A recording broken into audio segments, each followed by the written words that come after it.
أنا لما رحت على الجامعة كنت أعرف نفسي مواطن أردني. لو لم تحدث النكبة إحنا شو بنكون؟ تنساش انه بفترة الانتداب ما كان في محاولة محو الهوية الفلسطينية. الناس بينسوا انه الكفاح المسلح لعب دور كبير في تعزيز الهوية الفلسطينية المستقلة عن الوصاية العربية. شو كان بيجيك انطباع عني لو اجيت وشفت هذه الرموز في البيت كلها مستحضرة بشوفك وبس كأحد مصادر هوس الشتات المهم جدا في تاريخنا طبعا. وين بنفع نقول بلشت مساعي توحيد الهوية الفلسطينية؟ اللي صار بعد ال 48 طبعا انه قمعت الهويه الفلسطينيه مش بس باسرائيل، قمعت في العالم العربي كمان، يعني صاروا يخافوا منها. شوف، ببدايه القرن كانت الهويه محليه جدا، وهاي اللي لها معالمها، انه الواحد يعرف حاله انه للداوي، يفاوي، غزاوي، وفي صراع داخل غزه بين اللاجئين. الهزيمه دائما بتؤدي للناس يرجعوا لقوقعه الرؤية المحلية ومرات العائلية العشائرية. مرحبا، السلام عليكم. أنا اسمي سليم تماري، باحث في مؤسسة الدراسات الفلسطينية وأستاذ متقاعد من جامعة بيرزيت في قسم علم الاجتماع. بحرر حتى فقرة قريبة جدا كنت محرر مجلة فصليات القدس التي تصدر عن مؤسسة الدراسات، والقسم الإنجليزي منها بعنوان جيروساليم كورترلي اللي بيعالج قضايا التاريخ الاجتماعي الفلسطيني ومصير مدينة القدس ومستقبلها. بالنسبة للحوار اللي صار مع الأخ أحمد، الحقيقة كتير كان حوار مشوق بالنسبة لي، لأنه خلاني أفكر بقضايا إشكالية مش دايما بفكر فيها، خصوصا على ضوء الحرب الإبادة اللي عم نعيشها حاليا في غزة، ومحاولة المثقف الفلسطيني أنه يعيد النظر بكثير من الصيغ والمقدسات والإشكاليات اللي بتعالج وضع الفلسطيني ومستقبله. والأخ أحمد سألني أسئلة مثيرة جدا، بعضها استفزازي وبعضها مهدئ، لكن بكل الأحوال خلانا نفكر بقضايا مصيرية عم بتواجهنا حاليا، وين رايحين، وين كنا وين رايحين. وهذه كلها لازم نفكر فيها بنوع من الأريحية، لأنه غلط دايما ننزل الالتزامات عقائدية اللي الوضع الراهن بصر علينا انه نعيد النظر فيها، وشو نميز بين المبادئ اللي لازم نحافظ عليها والمرونة الفكرية اللي لازم نتجاوز فيها العقائد اللي كنا نرتكز عليها في السابق.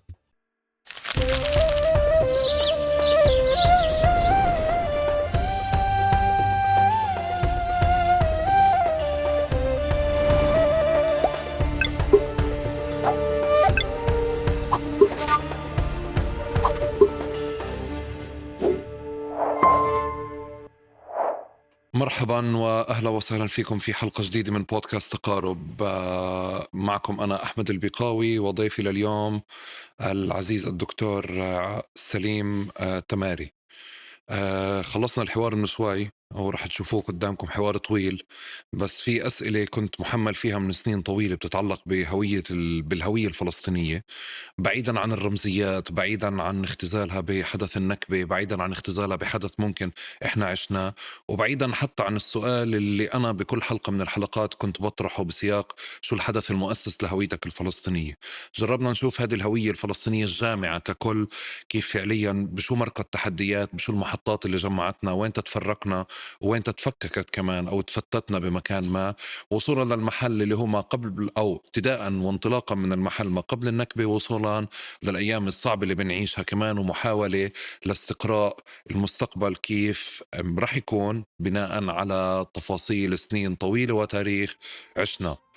قبل ما أبلش بدي أشكركم على اشتراككم في قناة اليوتيوب، قنوات البودكاست، مشاركة هذه الحلقة وهذا الحوار مع كل حدا ممكن يكون مهتم فيه. شكرا لكم على دعمكم واستمراركم فعليا في دعم محتوى تقارب من خلال الرابط الموجود في الوصف.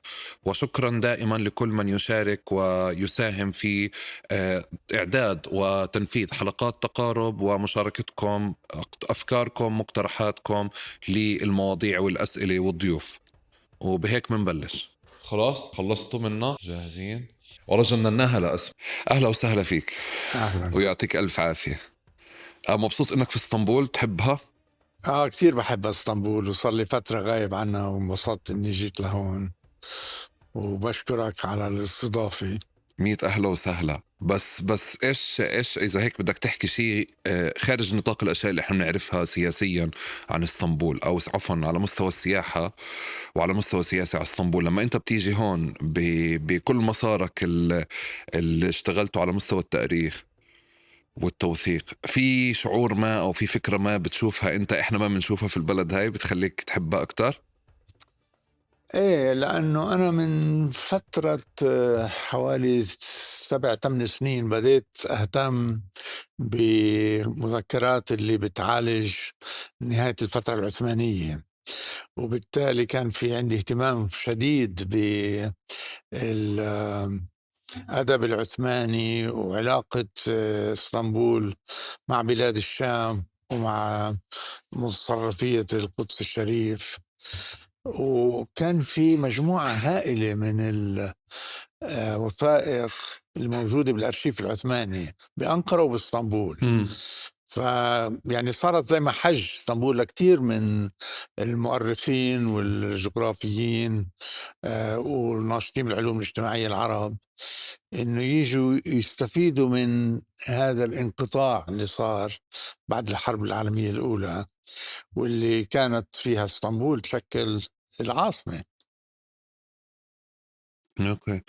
في تقارب احنا عادة نترك الضيف يعرف نفسه كما يحب، يعني وبمسارك انت فعليا كان في اكثر من حدا اجتهد وعرفك كتب لك بايو. من شو بندخل على المواقع بتكون انت مشارك بايو ما، لانه بالعاده بيحكوا لك بدنا 100 كلمه او بدنا 150 ولا 50 كلمه ولا كذا. مم. فاذا بدي اتعرف عليك انت كيف بتحب تعرف عن نفسك اليوم بعيدا عن التعريفات الرسميه فقط؟ أنا بعرف حالي أنا عالم اجتماع مش مؤرخ، بس صرت أهتم بالتاريخ، وصرت يعني تقريبا أعرف نفسي كأني عالم اجتماع تاريخي في علم اجتماع التاريخ. آم، أنا باحث في مؤسسة دراسات فلسطينية في رام الله، صار لي حوالي 20 سنة بشتغل معهم، وبنفس الوقت كنت أستاذ، وهلأ أستاذ متقاعد في جامعة بيرزيت في قسم علم الاجتماع. انا بحب التفاصيل. إيش بدك من يوم ولدت والله لهلأ؟ بحب. آه، شو بتحب تعطينا فعليا، او تعطيني أنا تشاركني تفاصيل؟ اعطيني. طيب، تاريخ سريع جدا. أنا مولود بمدينة يافا، مولود سنة 45 قبل النكبة يعني. كان عمري 2.5 في الهجرة. هاجرنا مع عائلتي كطفل، رحنا على لبنان وقعدنا 4 5 سنين في لبنان، ثم عدنا إلى فلسطين بداية الخمسينات. فمن بداية الخمسينات لليوم وأنا ساكن بالضفة الغربية في مدينة رام الله، ومريت طبعا نهاية الانتداب، مجيء الحكم الأردني على الضفة الغربية، وبعدها الاحتلال الإسرائيلي، ومجيء السلطة سنة 93 94 على رام الله. يعني مرت علينا 4 حقب سياسية، وكثير من الحروب الدامية في حياتنا، ولا زلنا في هذا المخاض. درست في جامعة بيرزيت، ثم انتقلت إلى أمريكا بالستينات، وحصلت على الماجستير الأولى والماجستير الثانية، وبعدين كملت دراسة للدكتوراه في جامعة مانشستر في بريطانيا. بعدين رجعت لبرزيت وكملت، يعني استمريت في التدريس في جامعة بيرزيت لعند ما تقاعدت قبل كم من سنة. أوكي. وكيف ما بتحب يتم تعريفك أو وصفك؟ ما كيف ما باحب إمم. تعريفي؟ ما فكّرتش في الموضوع، إذا أنت بتحب تقترح أشياء. لا، أنا بافكّر إنّك أنت تعرّضت لمواقف كتيرة بحياتك، أو في لأ تعريفات ما ما بتفضّلها أو في أوصاف ما يعني بتفضّلها. بتعرف هويتنا اتغيّرت كتير، لأن ولدنا في بلد اسمه فلسطين، بعدين تجزأت فلسطين ل3 أقسام بقطاع غزة، وإسرائيل صارت الدولة اللي استولت على مناطق التقسيم وما بعد التقسيم، وإحنا انتهينا في الضفة الغربية. ففترة كنت في لبنان، لاجئ لبناني من فلسطين، بعدين جينا على الأردن وصرنا نعرف حالنا كأردنيين. أنا لما رحت على الجامعة كنت أعرف نفسي مواطن أردني، لأنه كنا مواطنين أردنيين. انتهت فلسطين يعني بالنسبة لنا، إمم. ثم عادت وبعثت بنهاية الستينات بعد الاحتلال الإسرائيلي. وهذا رجعنا، طبعا احنا دائما بنعرف انه احنا فلسطينيين، بس رجعنا لهويتنا الفلسطينية بقوة مع بروز منظمة التحرير وفصائل المقاومة. وصار في نوع من ال يعني تعززنا بإعادة هويتنا إلنا اللي اختفت لحوالي 20 سنة. إمم. بتقارب أنا هلأ يعني هذه يمكن تكون الحلقة 162 أو 63، بس على مدار هذه الفترات كنت مع كل ضيف باجرّب أدوّر على الحدث المؤسس، أو هيك بينفع أسميه، يعني الحدث اللي خلّى العلاقة مع فلسطين تتجاوز العلاقة العاطفية أو الرومانسية أو الرمزيات فقط. فبالاقي في مسار كل حدا فلسطيني أو غير فلسطيني في حدث موجود صار بنشأته اللي عمل هذا الفارق، خلّى أكثر اشتباكًا مع فلسطين أو أكثر خصومةً وعداءً للاحتلال وفكرته.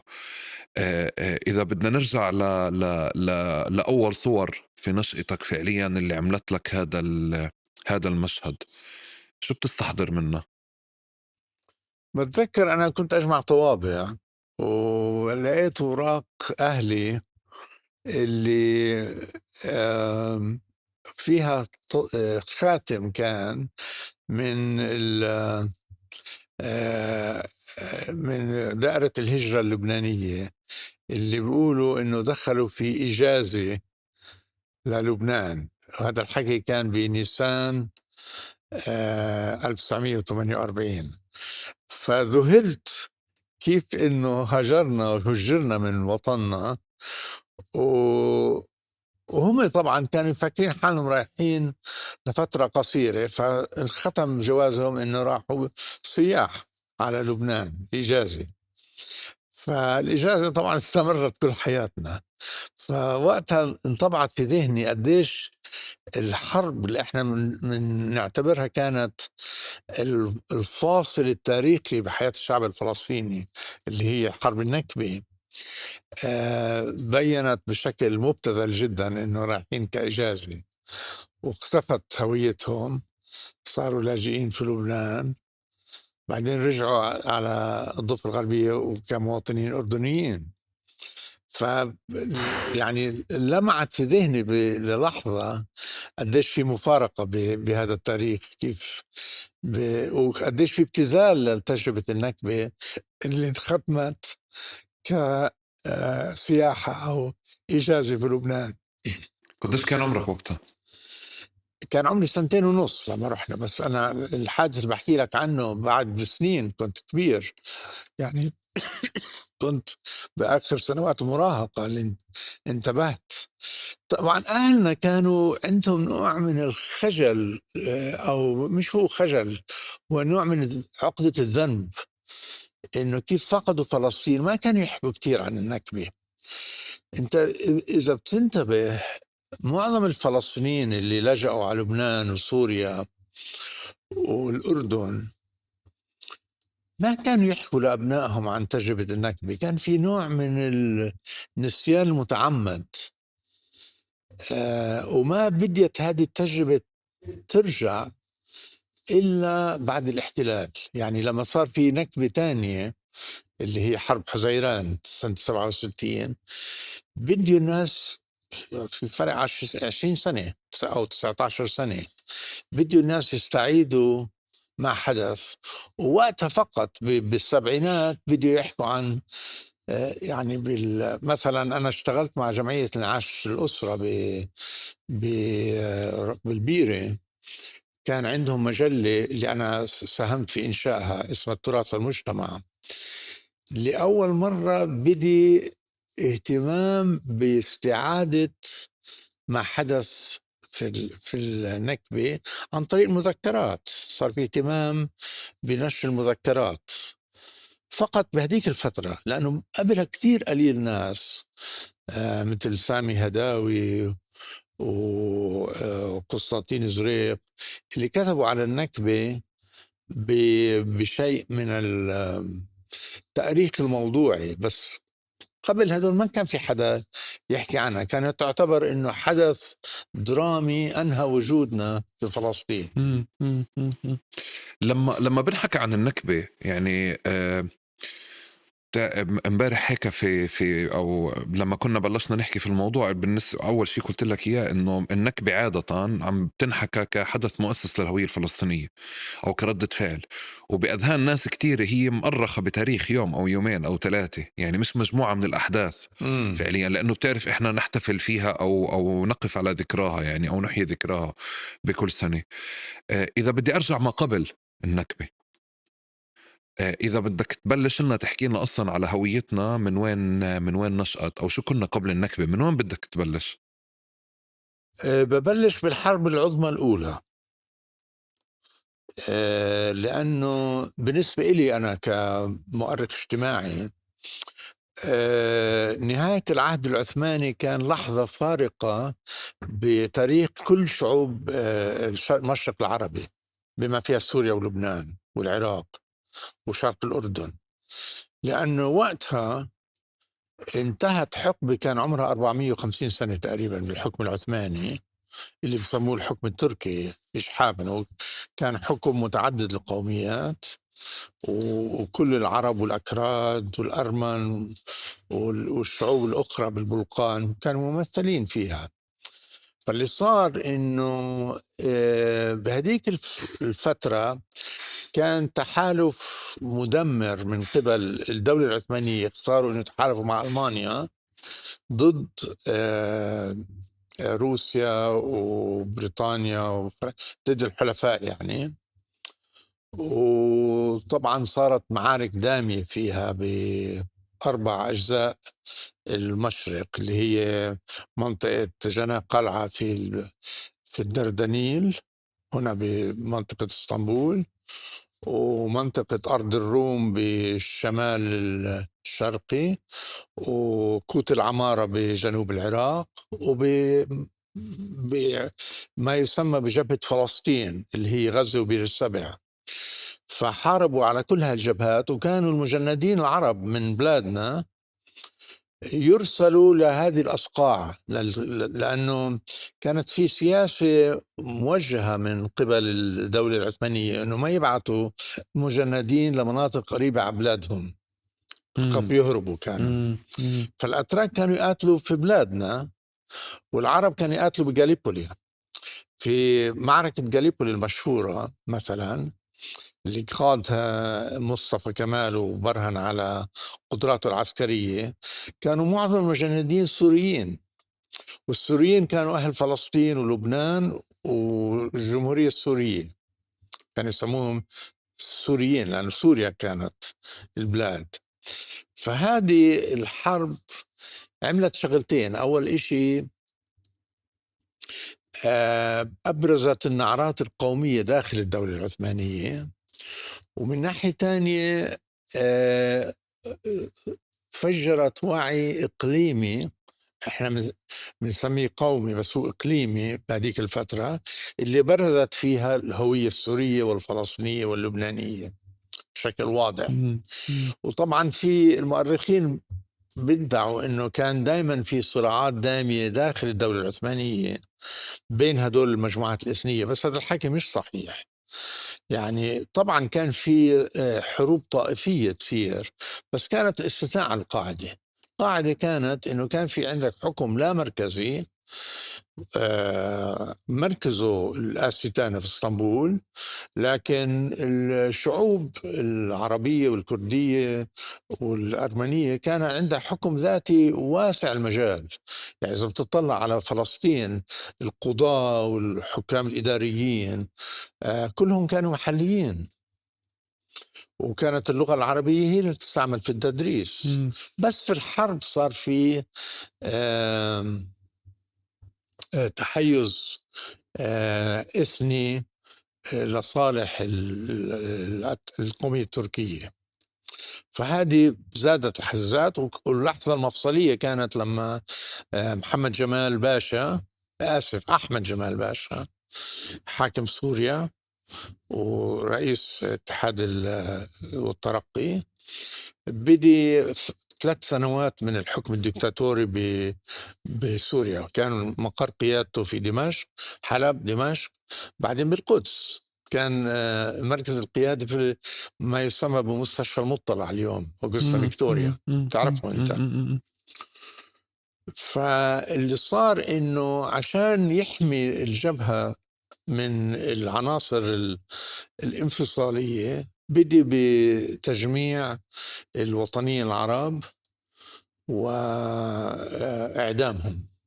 فصارت إعدامات مشهورة بسنة 15-16 في باب العمود بالقدس، وفي دمشق ساحة المرجي. وأهم إعدامات صارت بباحة ساحة الشهداء اللي كان اسمها البرج، ولا اليوم سموها البرج، في بيروت.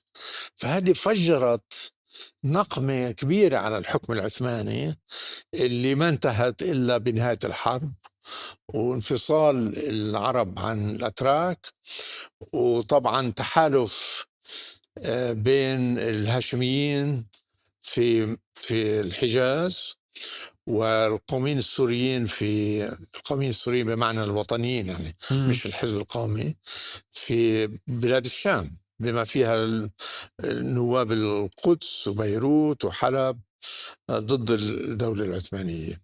وبرزت من خلال معاهدة سايكس بيكو مؤامرة، هي مش مؤامرة، هي كانت تخطيط لتقسيم إرث الدولة العثمانية لدويلات اللي برزت معها، اللي هي العراق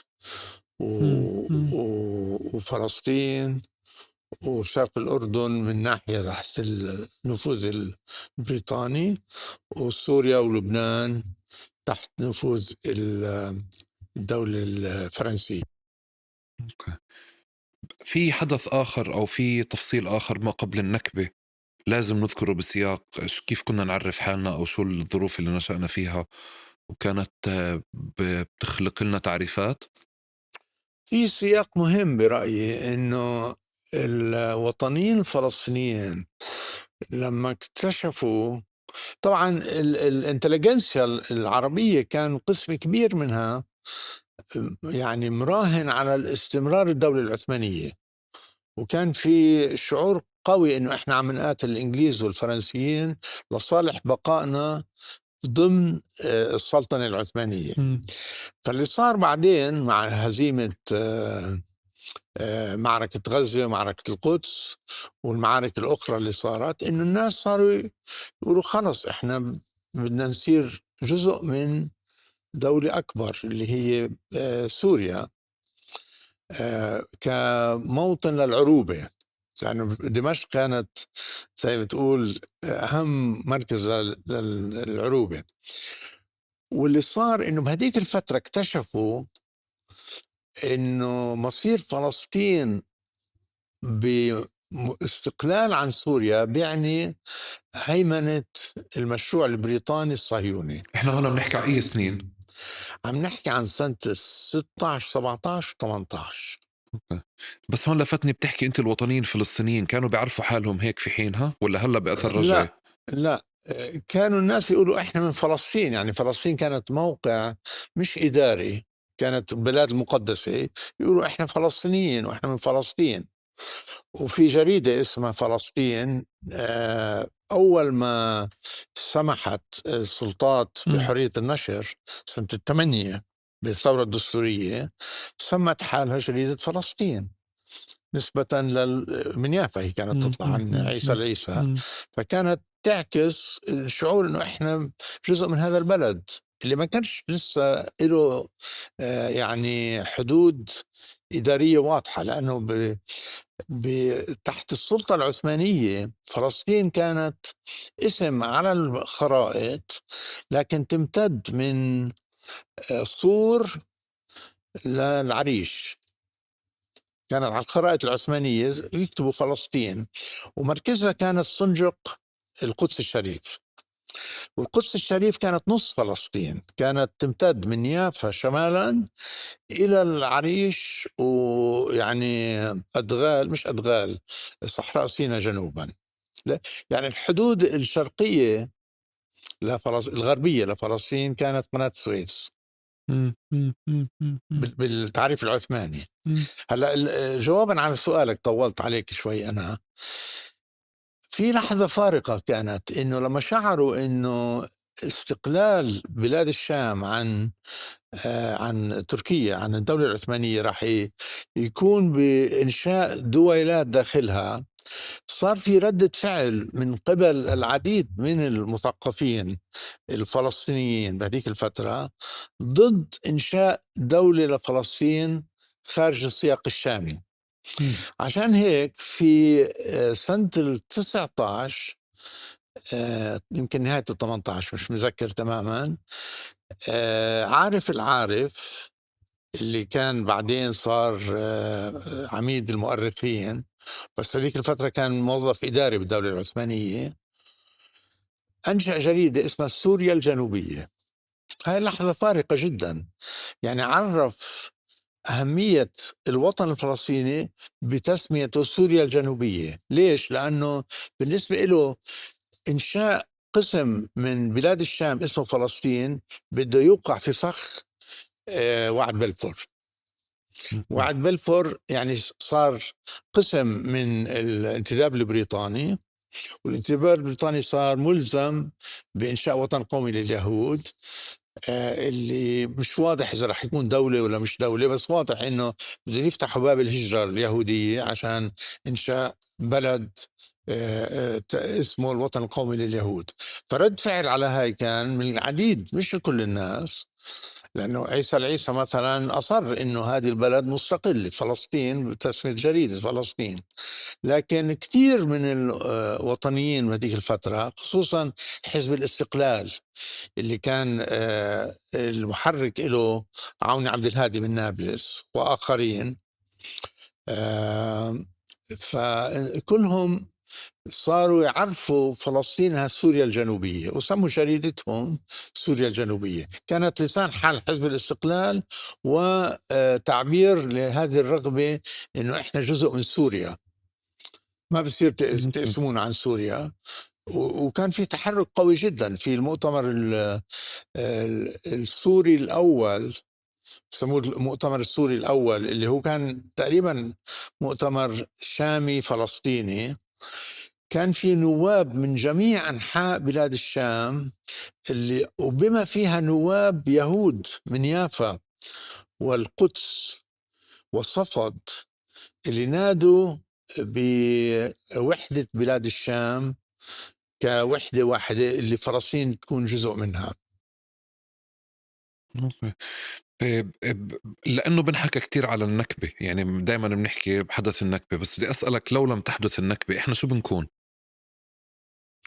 سؤال كثير وجيه الحقيقة. يعني لولا النكبة بتكون إذا كان بدها تمشي الأمور كما مشت في بقية الانتدابات الأخرى، بتصير فلسطين واحدة من 4 دويلات أو دول بتشكل بلاد الشام الكبرى، وبيكون علاقتنا يمكن عندنا علاقات قوية أو ضعيفة بتصور تكون قوية مع سوريا ولبنان، وبتكون شوي متوترة مع الأردن، لأنه إذا بتتذكر الهاشميين اختاروا أن يكونوا ملوك سوريا عن طريق الأمير فيصل، مم. وصار في نخث، يعني في صار نوع من التنصل عن التزام بريطانيا بتبوء الأمير فيصل كملك سوريا، وسوريا كانت كل البلد، نتيجة تحالفاتهم مع الفرنسيين. فقسموا البلاد لقسمين، سوريا ولبنان مع الفرنسيين، وباقي المناطق مع البريطانيين. والبريطانيين كان التزامهم الأساسي للهاشميين. فاللي صار لما فقد موقعه الأمير فيصل، أعطوه العراق، صار ملك العراق. والأمير عبد الله اللي كان عنده طموحات عالية جدا إنه هو يكون ملك سوريا، أعطوه شرق الأردن، اللي هي كانت يعني بلد هامشي ما لهش ملامح سياسية واضحة. فالملك عبد الله نتيجة هذا خلينا التحول التاريخي ظلوا دائما يرنوا إلى يكون حكمه يشمل فلسطين، وتحقق ذلك فعلا بسبب النكبة. يعني لولا النكبة ما كانش صار في ضفة غربية وانضمت للأردن، كانت فلسطين تكون بلد مستقل. وكان في عنده دعائم اقتصادية و يعني تربوية عالية جدا. كان عنده كادر عالي جدا في التعليم، مساوي للوضع اللبناني وإذا مش أعلى. فكان بيكون واحد من الدول العربية الكبرى، حجمها صغير لكن أهميته كبرى. وطبعا أهميته كبيرة بسبب كونه موقع الأديان. فالدين بالنسبة لفلسطين بالنسبة إلي أنا هو نقمة ونعمة في نفس الوقت. نقمة لأنه كانت الاحترابات الطائفية تصير فيه دائما، وصار كمان ما هو الحركة الصهيونية اللي جابت آخرتنا بالآخر. أوكي. إمتى أدركنا وبلشنا نحكي عن آثار النكبة على الهوية الفلسطينية، أو بلشنا ندرك أو نميز الأثر الفوري حقيقة؟ في مرحلتين هامتين بهذا الموضوع. الأولى هي مؤتمر أريحة سنة 49 اللي بايعوا فيه قيادات فلسطينية الملك عبد الله بوحدة ما يسمى وحدة الضفتين. يعني صارت المملكة الأردنية الهاشمية هي عندها عاصمتين، القدس وعمان. فهذا مرحلة هامة جدا في مصير فلسطين. والمرحلة الثانية كانت مجيء السلطة الفلسطينية سنة 93 94 والانتخابات 96، اللي صار في إعادة صياغة هوية الفلسطينية. وإذا ما بعرفش إذا بتتذكر، أنت كنت صغير يمكن بهذيك الفترة، كان في نوع من التوتر بين طبعا كانت لحظة درامية إيجابية بالنسبة لمعظم الفلسطينيين، لكن كان في توتر فيها لأنه الانتفاضة الأولى اللي عبأت الرأي العالمي والفلسطيني والعربي ضد استمرار الاحتلال كانت مقادة من قيادات محلية في داخل الضفة الغربية وغزة. يعني غزة والضفة كانوا دينامو ومحرك الانتفاضة. ومجيء قوى منظمة التحرير اللي كانوا وقتها في مشتتين، لكن قيادة بتونس والكوادر المقاتلة في جميع أنحاء العالم العربي خصوصا بلبنان، مجيئهم كان إعادة اللحمة للشتات الفلسطيني مع الناس اللي بيقيوا. بس كانت لحظة توتر لأنه في ناس كانوا شاعرين إنه الانتفاضة كانت نتيجة كفاح دامي من قبل أهل فلسطين اللي بيقوا فلسطين. بس هاي مش لحظة متأخرة في الحديث عن إمتى أدركنا إنه أثر النكبة على الهوية طويل من هي ال48 مرحلة لل93. تالية مش متأخرة مرحلة تالية، يعني هي مفاصل. بس هذا مفصل تاني أنت انت سميته؟ انت يعني عم تسألني او عم تقترح انه الهوية الفلسطينية بعثت قبل الانتفاضة، مش هيك؟ بفكر. اكيد يعني هي الشرارة اللي ولعت ال ال النهضة خلينا نسميها هي حرب 67. حرب وبعدين قمع الأردن والدول العربية الأخرى لأي حس فلسطيني مستقل عن القومية العربية، وبما فيها الاحتضان خلينا نسميه القاتل اللي مثلته الحركة الناصرية بمصر، وأحزاب القومية حزب البعث بسوريا، والقوميين السوريين بلبنان. كله كان احتضان مميت، أو يعني يمكن خطأ استعمل كلمة مميت، كان احتضان قامع. مثلا إنشاء حكومة عموم فلسطين بغزة سنة 49، احتضان الحكم الناصري للثورة الفلسطينية كان احتضان قامع في نفس الوقت، لأنه كان يكبر قدرات الفلسطينيين أن يتحركوا اعتمادا على قدراتهم الذاتية.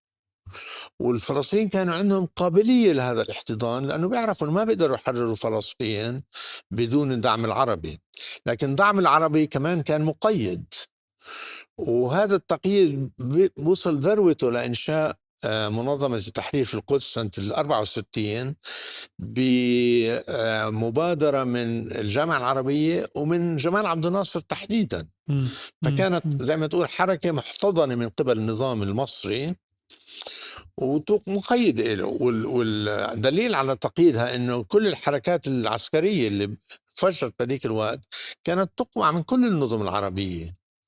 يعني كان في شويه دعم مصري للفدائيين من غزه، بس بعد حرب ال 55 56 واحتلال غزه من قبل اسرائيل، بديوا المصريين يقيدوا اي حركات عسكرية فدائية من قبل الفلسطينيين. وهذا الحكي بينطبق على سوريا وعلى لبنان وعلى الأردن كمان، اللي وصل ذروته بأيلول الأسود سنة 1970.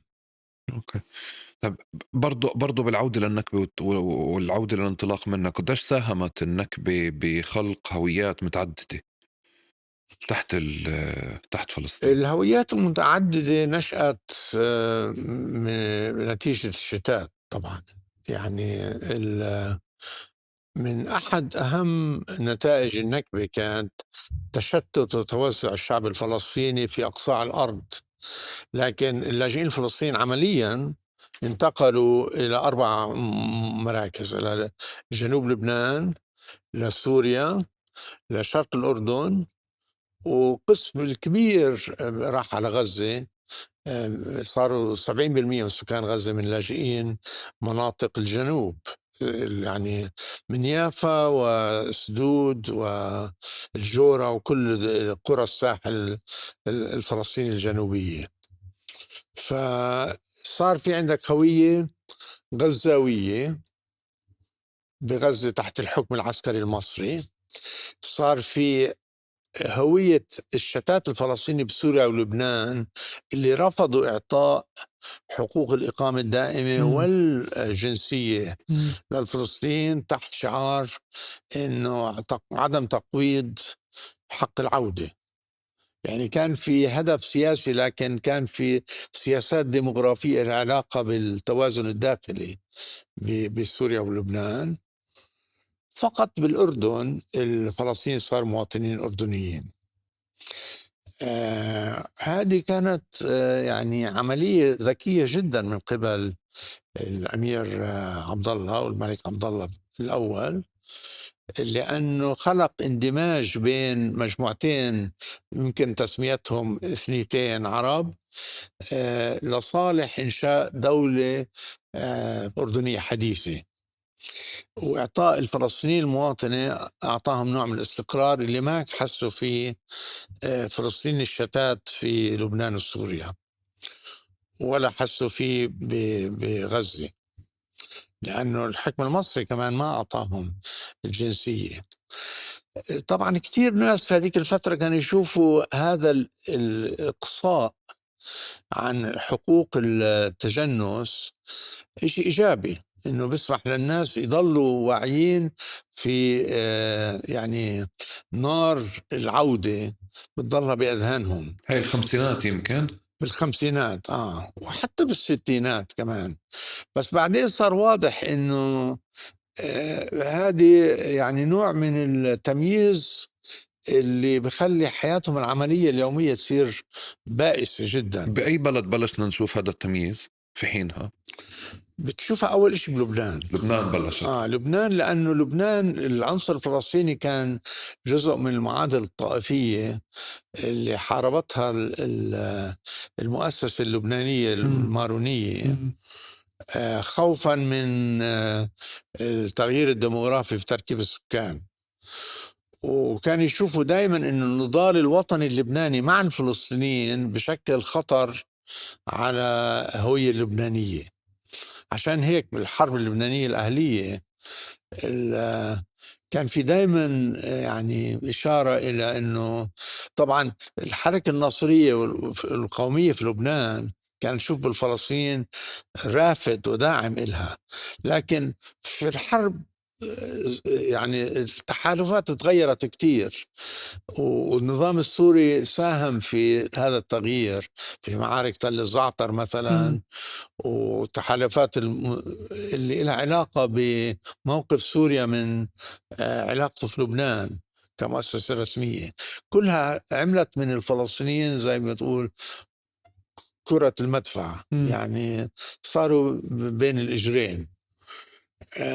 لكن هذا بنفس الوقت أعطاهم زخم في إضفاء هوية فلسطينية مستقلة قوية جدا، اللي كانت الداعم الرئيسي للحركة الفدائية ولإنشاء الفصائل المقاتلة في مناطق التحرير.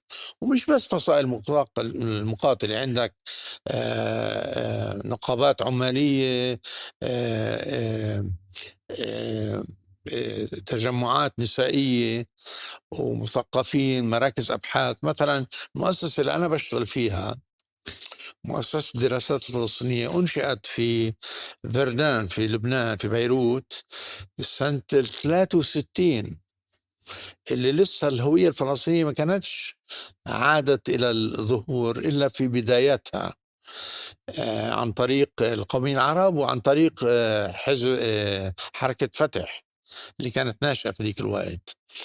فأنشأوا أولا مؤسسة دراسات فلسطينية بدعم لبناني قوي من جانب الوطنيين اللبنانيين، وعلى رأسهم المفكر القومي السوري قسطنطين زريق، وهشام نشابي من لبنان كان رئيس مقاصد في بيروت، وليد الخالدي المؤرخ الفلسطيني من القدس، وآخرين ساهموا في إنشاء هذه المؤسسة التي تعنى بالدراسات الموضوعية للصراع العربي الإسرائيلي ولقضية فلسطين والتاريخ الفلسطيني. وبعدين تبعتها مركز الأبحاث. مركز الأبحاث كان تابع لمنظمة التحرير، وكان رئيسه أنيس الصايغ من كبار المفكرين الفلسطينيين. طبعا أنيس الصايغ وعائلة الصايغ حوارنة بالأصل، صاروا فلسطين لأنه هاجروا من حوران على صفد ومن صفد على طبرية، فصاروا فلسطينيين يعني بعملية الانتقال المكاني، وصاروا من كبار المثقفين الفلسطينيين. عندك أنيس الصايغ، وعندك اللي كان ممثلنا في الأمم المتحدة، نسيت شو اسمه،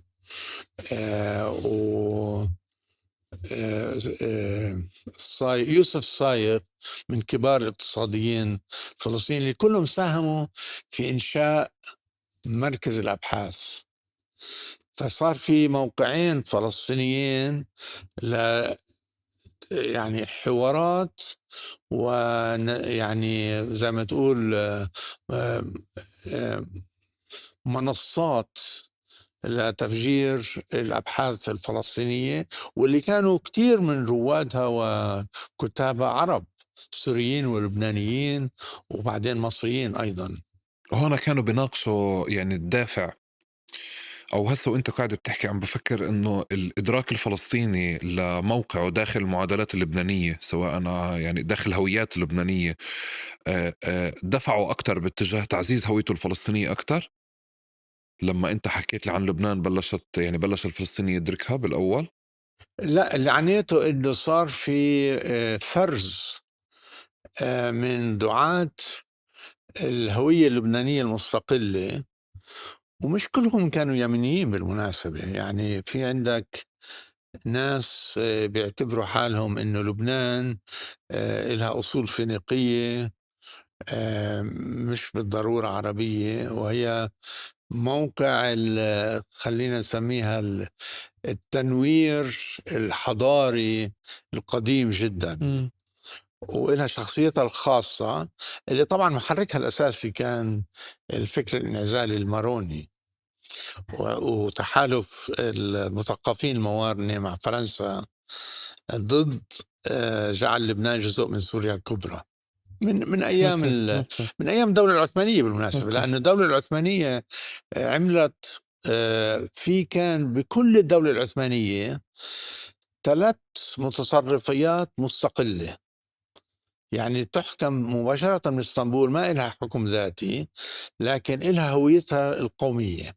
متصرفية القدس الشريف اللي موقعها القدس وهي كل جنوب فلسطين، متصرفية جبل لبنان اللي بيروت ما كانت جزء منها، بيروت كانت ساحل ميناء سوري، ومتصرفية جبل لبنان كانت زي فلسطين يعني مقاطعة مستقلة تحكم مباشرة من باب العالي.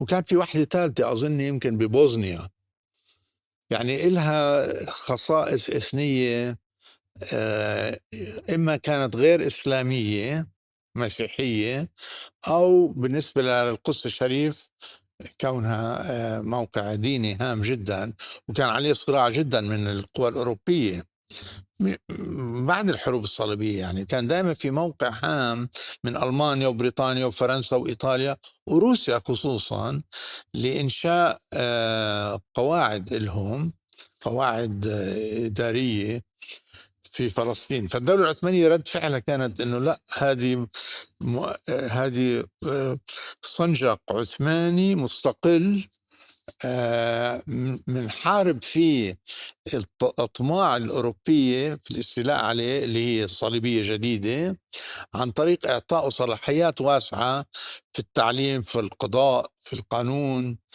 فكان له مزايا، وجبل لبنان نفس الشيء كان أوكي له هاي المزايا. أوكي.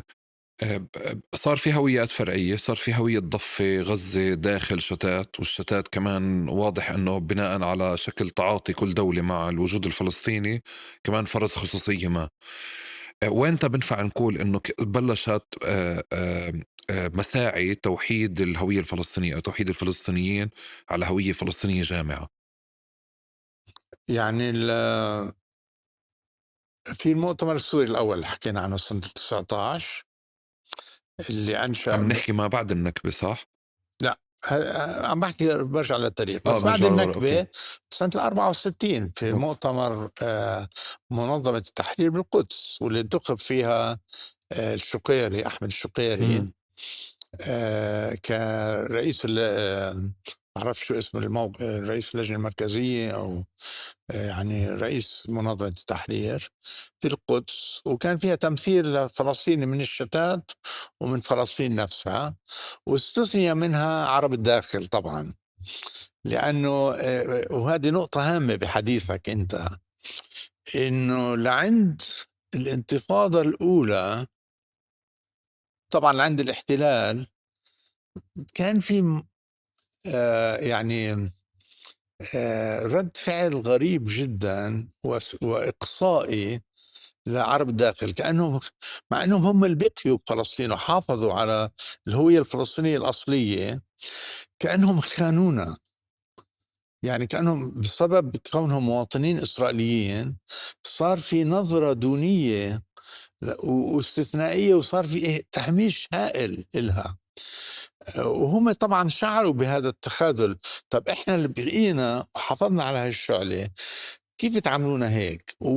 ما تغيرت هاي إلا بعد الاحتلال الإسرائيلي سنة 67 وتوحيد جميع أقسام الشعب الفلسطيني تحت الإدارة الإسرائيلية.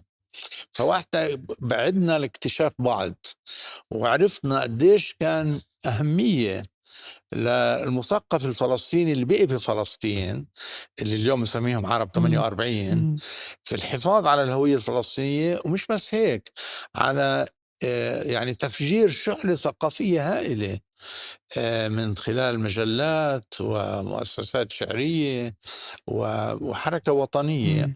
طبعا بهذيك الفترة كان الحزب الشيوعي الإسرائيلي هو اللي خلينا بأطر هذه الحركة الوطنية بشكل أممي ثنائي القومية إلى آخره، بس حافظ عليها من خلال يعني توفير منصة مهمة جدا للتعبير عن الهوية الفلسطينية من خلال الشعر والأدب. إميل حبيبي، محمود درويش، القاسم، وتوفيق زياد، كلهم هدول كانوا نتاج هذه العزلة اللي حافظت على الهوية الفلسطينية المستقلة.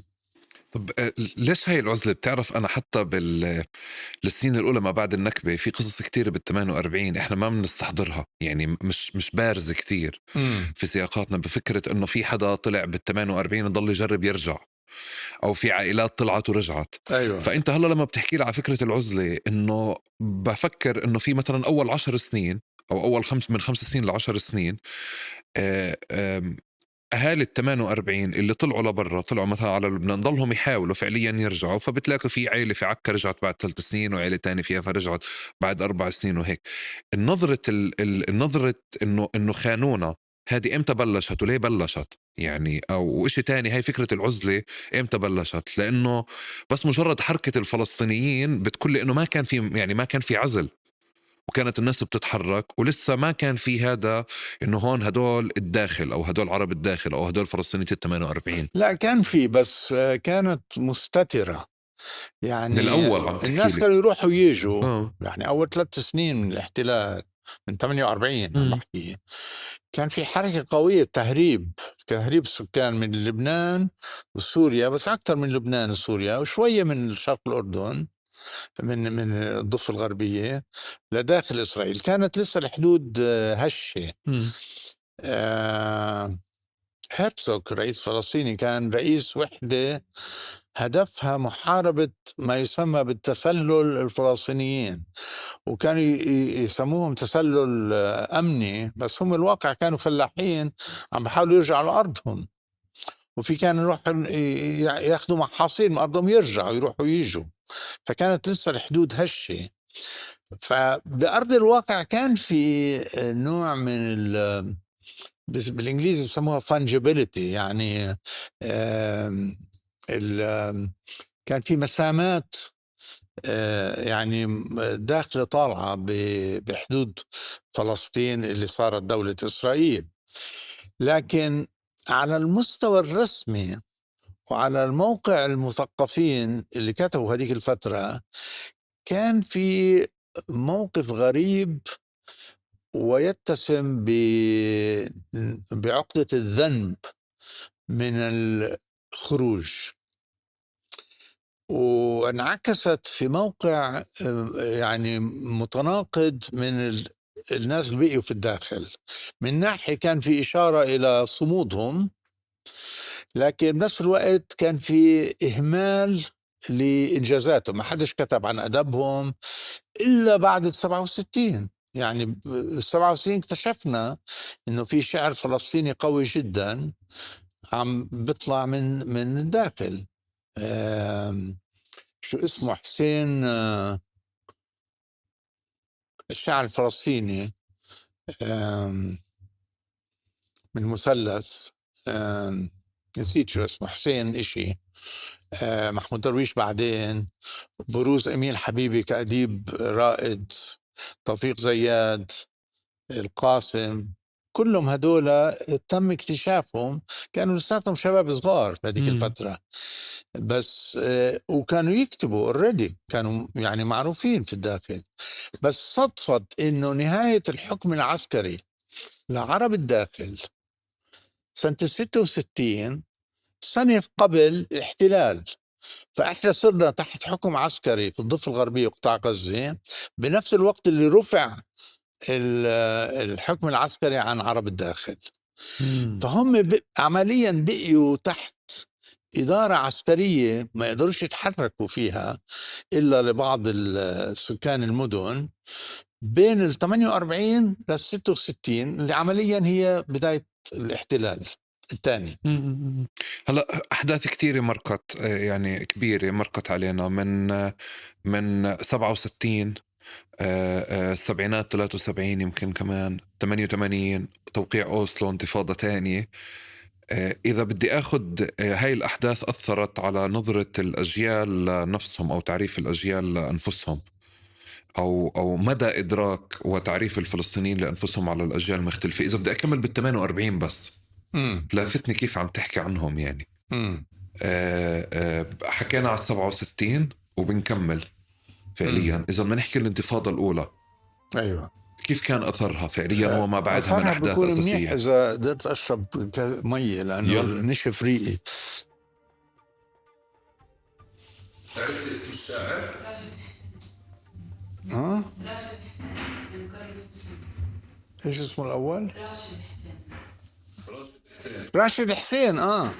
انا كنت اعرفه بنيويورك، راشد مسكين مات بظروف مأساوية بنيويورك. هو كان قريب لأدوارد سعيد، كان مقرب له يعني راشد حسين كتير شاعر مهم.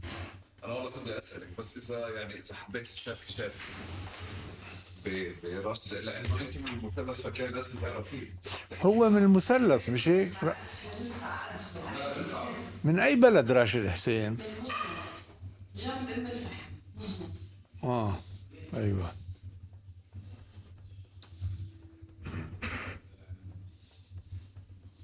أنا عندي مي بجيبها.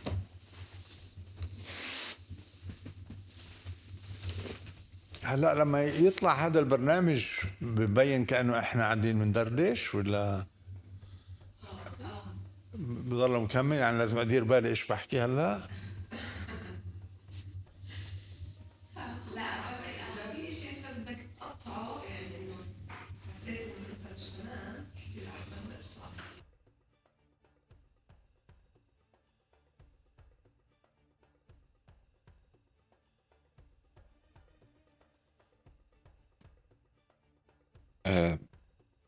أحداث كبيرة مرقت علينا، وحبيت كيف أنت ذكرت، يعني لفتني كمان كيف ذكرت ال 67 كحدث فعليا غير بتعريف الفلسطينيين في ال 48 لأنفسهم.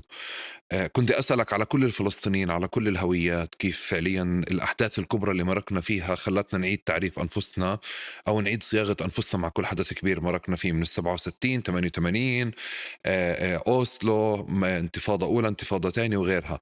بس إذا بدي أكمل بس بسياق ال 48، لأنه التفاصيل هناك أوضح في سياق الهوية بحس. حكيت لي على 67، إذا بدي أكمل أو تذكر لي هيك محطات، بس بالمحطات الكبيرة أو بالأحداث الكبيرة كيف انعكست فعليا على الهوية الفلسطينية عند أبناء ال 48. ايه، بالنسبة لتجمعات 48. لا، بس للفلسطينية ال 48 تحديدا، فلسطينية الداخل أو عرب الداخل. هلا في الناس بينسوا هاي النقطة، انه ال 67 صار شغلتين هامين، انه انقطعت فلسطين او بالاحرى غزة والضفة الغربية عن العالم العربي. صار التشوال كتير صعب، وانفتحت بنفس الوقت على داخل التجمعات الفلسطينية في داخل إسرائيل. وبروز ما يسمى بعرب الداخل أو عرب 48. كانت هاي لحظة فارقة مهمة جدا، لأنه أول إشي قبلها ما كان اسمهم عرب 48؟ قبل ما كان في أي تواصل. يعني أنا بتذكر مرة بالسنة في عيد الميلاد بس للمسيحيين العرب من الداخل كان يسمح لهم يجوا 48 ساعة يزوروا أقاربهم في الضفة الغربية وأحيانا في الأردن، لأن الضفة الغربية والأردن كان نفس الشيء. فهدول الناس غرب، يعني صاروا ناس انفصلنا عنهم كليا. فلما أجت حرب حزيران انفتحت الدنيا ودشعوا عرب الداخل على الضفة الغربية، يعني أخذوا منفس برؤية أهاليهم من جهة تانية. تنساش إنه الناس كانوا مقسومين عائليا كمان، مش بس بين القرى والمدن، إنه كانوا عائلات منقسمة، جزء منها بقي بالداخل وجزء بالضفة الغربية وغزة. فبهديك الفترة الناس بينسوا انفتحت كليا الطرق. أنا كنت أسوق بسيارتي من رام الله ل دهب. تعرف وين دهب؟ في سيناء. كنت بسيارتي أروح من رام الله على غزة، ومن غزة على العريش، ومن العريش على على سانتا كاترينا وصحراء سيناء على منطقة الساحل المصري بالبحر الأحمر. يعني هذا النوع من الحرية اللي نشأت عن طريق استيلاء دولة إسرائيل على كل مناطق فلسطين وسيناء فتحت آفاق جديدة للناس. فهي من ناحية كنا شاعرين من إنه بالهزيمة، إنه القضي علينا، لكن انفتحت عمليا تواصل الشعب الفلسطيني بكل أنحاء أجزائهم. ووقتها اكتشفنا بعض، واكتشفنا قديش عرب الداخل كانوا محافظين على هويتهم وبعبروا عنها بطريقة يعني كتير مصقولة من خلال أدبهم، من خلال شعرهم. وهم اكتشفوا كمان بعد ديموغرافي كتير كانوا متشوقين إله، اللي حرية التفاعل مع ثقافة عربية يعني قمعت في الداخل، قمعت لأنه صار في عملية الأسرة في التعليم إلى آخره. فانفتحت لهم آفاق جديدة. وبتذكر بهديك الفترة صار في بداية منصات ثقافية هامة جدا، الملتقى الفكري العربي بالقدس، المنتدى العربي، نادي الغد اللي أنا كنت ناشط فيه في القدس، وكتير كتير مثلها، وخصوصا بالحركة المسرحية. والحركة المسرحية جمعت بين عرب الداخل وبين سكان الضفة الغربية بما فيها القدس. في عندك مجموعة البراعم الغنائية، مجموعة مجموعات غنائية جديدة هلا بذكر اسمها، ومسرح الحكواتي. مسرح الحكواتي لعب دور كتير مهم بتاريخ الحركة الثقافية الفلسطينية في بداية الاحتلال لعند نهاية السبعينات. وكانت تجمع بين غزازوة وناس من الضفة ومن عرب الداخل، خصوصا من ناصرة وحيفا ويافا. وكمان الجامعات، يعني في جانب تاني مهم جدا، انه احنا انقطعنا عن العالم العربي، فصار في اهتمام بالتطوير. لانه وين كانوا يروحوا يدرسوا اهل فلسطين؟ كانوا يروحوا على جامعة القاهرة، الجامعات المصرية، جامعة دمشق، وكثير منهم كانوا يروحوا على لبنان اللي معهم مصاري يدرسوا بالجامعة الأمريكية. واللي في فترة كانت الجامعة الأمريكية فيها بين الطلاب العرب أغلبية فلسطينية في فترة، بسبب عدم وجود مؤسسات تعليمية في الداخل. والأردن طبعا. فإحنا انقطاعنا عن العالم العربي أدى إلى تطوير منصات ثقافية، وكان في نوع من الحرية. لأن إسرائيل كانت تقمع كل شيء سياسي، لكن كان في نوع من التسامح مع وجود مؤسسات ثقافية. فنمت جامعات، جامعة بيت لحم، جامعة بيرزيت الأولى كانت، جامعة النجاح، وفي غزة طلع 7 8 جامعات بهذيك الفترة. كلها نتجت عن طريق انعزالنا عن العالم العربي وعدم قدرة الطالب الفلسطيني يدرس إلا بجامعات إسرائيلية. فتطوير المؤسسات الثقافية العربية كان إحدى نتائج احتلال 67 وانقطاعنا عن العالم العربي. وهاي المنصات لعبت دور كبير في بلورة الهوية الفلسطينية الجديدة، وصار في نوع من التواصل بينها وبين ما صنعته منظمة التحرير في لبنان والأردن وسوريا من يعني وعي سياسي عسكري كمان. يعني الفدائيين والفصائل المكافحة كمان تبلورت، بس كان في انقطاع مش فكري، انقطاع جغرافي بين الحركة السياسية في الداخل وبين الحركة الوطنية اللي تبنتها منظمة التحرير في أرض الشتات، في تجمعات اللاجئين في الشتات اللي كانوا عماد الثورة الفلسطينية. أوكي. إذا بدي أقول إنه الإسرائيليين بالمراحل الأولى كانوا يتعاملوا مع الوجود الفلسطيني بحد ذاته كخطر، فبندفعه باتجاه التهجير أو بنقتله أو بننفره. بعدين في سياسات صارت للتعامل مع الوجود الفلسطيني داخل فلسطين كلها. في فوارق، حتى انت وانت قاعد بتحكي سمحوا في مكان على في مكان تاني ما سمحوا، وصار في حدث هون ما بيسمحوا له فيه.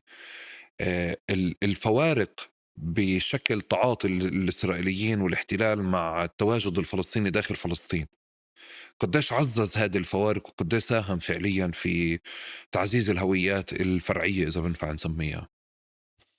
في البداية كان اهتمام الإسرائيل أنه يخلقوا انتليجنسيا فلسطينية موالية. يعني كان في محاولات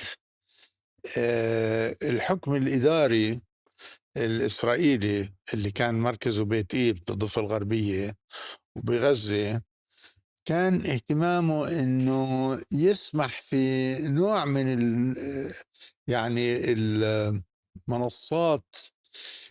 ما كان في قمع مباشر للفكر، كان في محاولات كسب تأييد، وهذه صار في صراع دامي بين يعني منصات منظمة التحرير وبين محاولات الإدارة الإسرائيلية عن طريق الصحافة مثلا إنه تأثر على رأي عام مستقل عن الأردن. يعني كان في تبني لمشروع انقسمت القيادة الإسرائيلية طبعا بين ناس ديان وألون، يعني قطبين السياسات المختلفة الإسرائيلية كانت. موشي ديان من ناحية ويقال ألون نائب رئيس الحكومة من هذيك الفترة اللي كان ينادي بإرجاع الضفة الغربية للأردن ويمكن حتى غزة إن يعملوا لها ممر، وصنع سلام مع الأردن لصالح إنه تحويل القضية الفلسطينية للأردن، إنه الأردن هي فلسطين بنظرهم. وحزب العمل كان كتير شديد في هذه الفكرة. مقابلها كان في ديان كان يقول لا، هذه أرض إسرائيل الكبرى لازم تبقى تحتنا ومنعالجها فقط بالطرق الاقتصادية. بنفتح سوق العمل، بنفتح البضائع الإسرائيلية بتصير جزء من، يعني الضفة الغربية بتصير وغزة جزء اقتصادي من إسرائيل بدون إعطاء المواطنة لسكانها. فبصير في نوع من الكيانية الفلسطينية اللي تابعة لإسرائيل، ويقضى على القضية الفلسطينية عن طريق الاقتصاد. فصار في يعني تطبيع اقتصادي لعلاقات الضفة مع إسرائيل بشكل هائل. وصار في حركة العمال، وما كانش في تصريح بهذيك الفترة، لا تصريح سفر ولا تصريح عمل. ألون كان برأيه إنه وجود الفلسطيني داخل إسرائيل بشكل قنبلة ديمغرافية رح تقضي على كيان الدولة اليهودية، وبالتالي كل ما خلصنا منهم أسرع بكون أحسن. فبنخلي القدس وبنعمل كوريدور في غور الأردن، لكن الضفة الغربية بمجملها بتروح للأردن، وبدأت عملية تفاوضات مع الأردن بهذيك الفترة. انتهت بقرار سنة 88 ما يسمى بفك الارتباط، اللي يعني منظمة التحرير تفاوضت مع الملك حسين مع الأردن إنه منظمة التحرير تفك تصير ممثلة للشعب الفلسطيني في إنشاء كيان فلسطيني مستقبلي في الضفة الغربية وقطاع غزة. طبعا ما كانوش يستعملوا هذا التعبير لأنه الفكرة أن التحرير رح يتم على كل الأراضي الفلسطينية، لكن عمليا صار في نوع من التوافق الأردني الفلسطيني. الأردن ترفع عنا الجنسية لأنه كنا أردنيين لسنة 88، إحنا كنا مواطنين أردنيين بنسافر وثائق أردنية عن طريق للسيباسيهات إسرائيلية. فلما أزيلت الجنسية الأردنية عن الفلسطينيين صار في فراغ سياسي مقصود كان هدفه بداية يعني تحرير السكان من إسرائيل، أما عن طريق المفاوضات أو بهذيك الفترة لسه كان في زي ما تقول أمل إنه القدرات المقاومة إنه تحرر الأرض. مش مهم، المهم في هذيك الفترة إنه الهوية الفلسطينية بعثت بقوة عن طريق إنهاء العلاقة التاريخية بين الأردن وبين الضفة الغربية. أوكي. وصلت قهوتك. يسلم الإيدين. شكرا شكرا شكرا.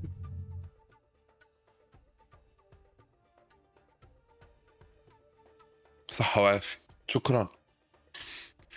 بالتوازي مع هذا الحكي، هلا انت بتعرف قبل كأنك احيانا بتعرف حالك ب 48 فبتقول احنا، بعدين تحكي احنا في الضفة ولا انا الاحنا مش فاهمها. أيوة تتنقل من مكان لمكان بتعريف نفسك. أكيد لأنه يعني مش بس مرينا بمراحل كتيرة، لكن أنا ما عندي هوس. يعني أنا بكون من كل أنا بقومي عربي من البداية يعني، فما عمري شعرت إنه إنهاء القومية الفلسطينية لصالح انتماء سوري أو شامي أو عربي بشكل مشكلة عندي. ما عنديش الهوس الفلسطيني الموجود عند عرب الشتات اللي شعروا إنه فلسطينيتهم هي مدموغة على جبينهم. وجوا فعليا انت بتشوف يعني بتعرف حالك ابن ضفة غربية ولا ابن 48؟ يعني لانه بحكي لك لما بنكون نحكي بال 48 بتصير تحكي احنا، فانا مش فاهم الاحنا هاي هي قاعدة بسياق محلي 48 أنا ولا سياق بقول محلي لك بالضفة؟ السبب هاي هي مش قضية فكرية. أنا مولود بيافا، وبشعر دائما من خلال عائلتي إنه موطني هي مدينة يافا. وقسم منيح من عائلتي بقي بيافا لليوم، منزورهم وزورونا. فيعني ما شعرت انه انسلخت عن هذا الوطن، لانه بقينا بفلسطين، رحنا لفتره قليله للبنان.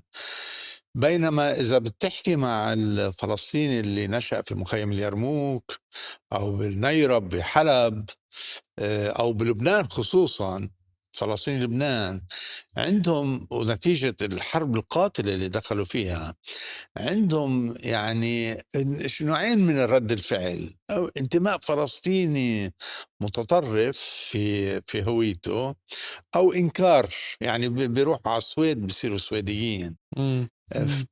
احنا اللي بقينا بالضفة الغربية ما عندنا هذا النكد، خلينا نسميه. ف وأنا يعني مع كل الوضع البائس للعالم العربي، بالنسبة للثقافة العربية هي تكليل لهويتي، أوكي.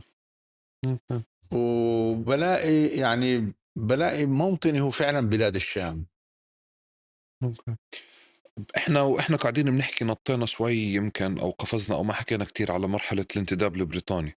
امم بس إذا بدي أحكي إنه بهديك المرحلة كمان في كان سياسات ما وكمان أثّرت. بنقدر نقرأ أو نتبنى ادعاء إنه السياسات محو أو تفكيك الهوية الفلسطينية اللي صارت مع الاحتلال هي امتداد لما كان أيام الانتداب البريطاني، وهون في مشروع فعليًا يعني مستمر ومتجدد، والّا في إشي فارق بيحكي إنه هون لأ في مشروع جديد؟ اكيد في مشروع جديد، بس تنساش انه بفتره الانتداب ما كان في محاوله محو الهويه الفلسطينيه، إمم. كان في محو لمشروع استقلال فلسطين كبلد عربي. آه، لأنه الثقافة الفلسطينية كانت مزدهرة جدا بفترة الانتداب من خلال الصحافة والإنتاج الفكري الأدبي إلى آخره. وجزء منها كان آه، تفاعل دينامي كتير إيجابي مع مصر من ناحية، ومع لبنان وسوريا من ناحية تانية. وكان في يعني حراك قوي جدا. السكاكيني مثلا من أهم المفكرين الفلسطينيين وجد ضالته بمصر، يعني مصر كانت تعطيه منبر لكتاباته، فكان يكتب بالقدس، كان يكتب بالقاهرة، وصار عضو بالمجمع العربي بالقاهرة. كثير من الفلسطينيين كانوا يعتبروا حالهم مفكرين عرب، وأحيانا يسموا حالهم فلسطينيين. ما كانش في نوع من التناقض بين أوكي. هدول. أوكي. اللي صار بعد ال 48 طبعا انه قمعت الهويه الفلسطينيه، مش بس باسرائيل، قمعت في العالم العربي كمان، يعني صاروا يخافوا منها. الحركه النصريه كانت تخاف من القرار الفلسطيني المستقل، وصار في تبني له. وبلبنان وسوريا صار في قمع من خلال الاحتواء، يعني حزب البعث وبشكل اقل الحركه الشيوعيه احتوت الفلسطينيين كمحاولة، يمكن مش بالضرورة عن وعي، لكن كانت من نتائجها أنه صاروا الفلسطينيين عروبيين أكثر من العرب. صارت قيادات قومية لحزب البعث موجود فيها فلسطينيين كتار. قيادات الحركة القوميين العرب الناصريين، جورج حبش ونايف حواتمة والآخرين، كانوا جزء من الحركة القومية العربية. ليش؟ لأنه بنظرهم لا يمكن تحرير فلسطين ب... عن طريق الفلسطينيين بأنفسهم، لازم يكونوا جزء من حركة عربية شاملة اللي بتساعد فلسطين تنهض من أول وجديد. ومع حرب فيتنام صار في تبني ل آه، صياغة جديدة، إنه بدنا هانوي فلسطينية، إمم. اللي هي كانت بيروت أو عمان، إمم. إمم. إمم. إمم. إمم. كنقطة انطلاق يعني. هلا لو انت بتحكي على دور العرب في البدايه راحوا باتجاه العرب انه احنا ما بدنا نجنس الفلسطينيين او بدنا نحافظ على هويتهم الفلسطينيه. مم. بعدين هلا بتحكي على محطه تانية انه صاروا يتعاملوا انه الفلسطينيين صاروا عربيين اكثر من العرب وصاروا مشكله. مم. برايك قد ايه اخذوا العرب وقت او شو الاحداث او اذا في ظرف ما خلاهم يتطلعوا بهذا الشكل او يعملوا هذا التغير؟ إنه العرب يكون عندهم تبني للفلسطينيين على حساب لا، قضيتهم. في البداية العرب كانوا داعمين أو بيعززوا فعليا بالهوية الفلسطينية. مم. تمام، وبعدين شافوها ورطة. إيه، يعني شافوها البعض بيحكيها ورطة. ورطة أو مشكلة. قد إيه أخذهم وقت لبلشوا يشوفوها ورطة أو مشكلة؟ مش وقت اللي أخذهم أحداث.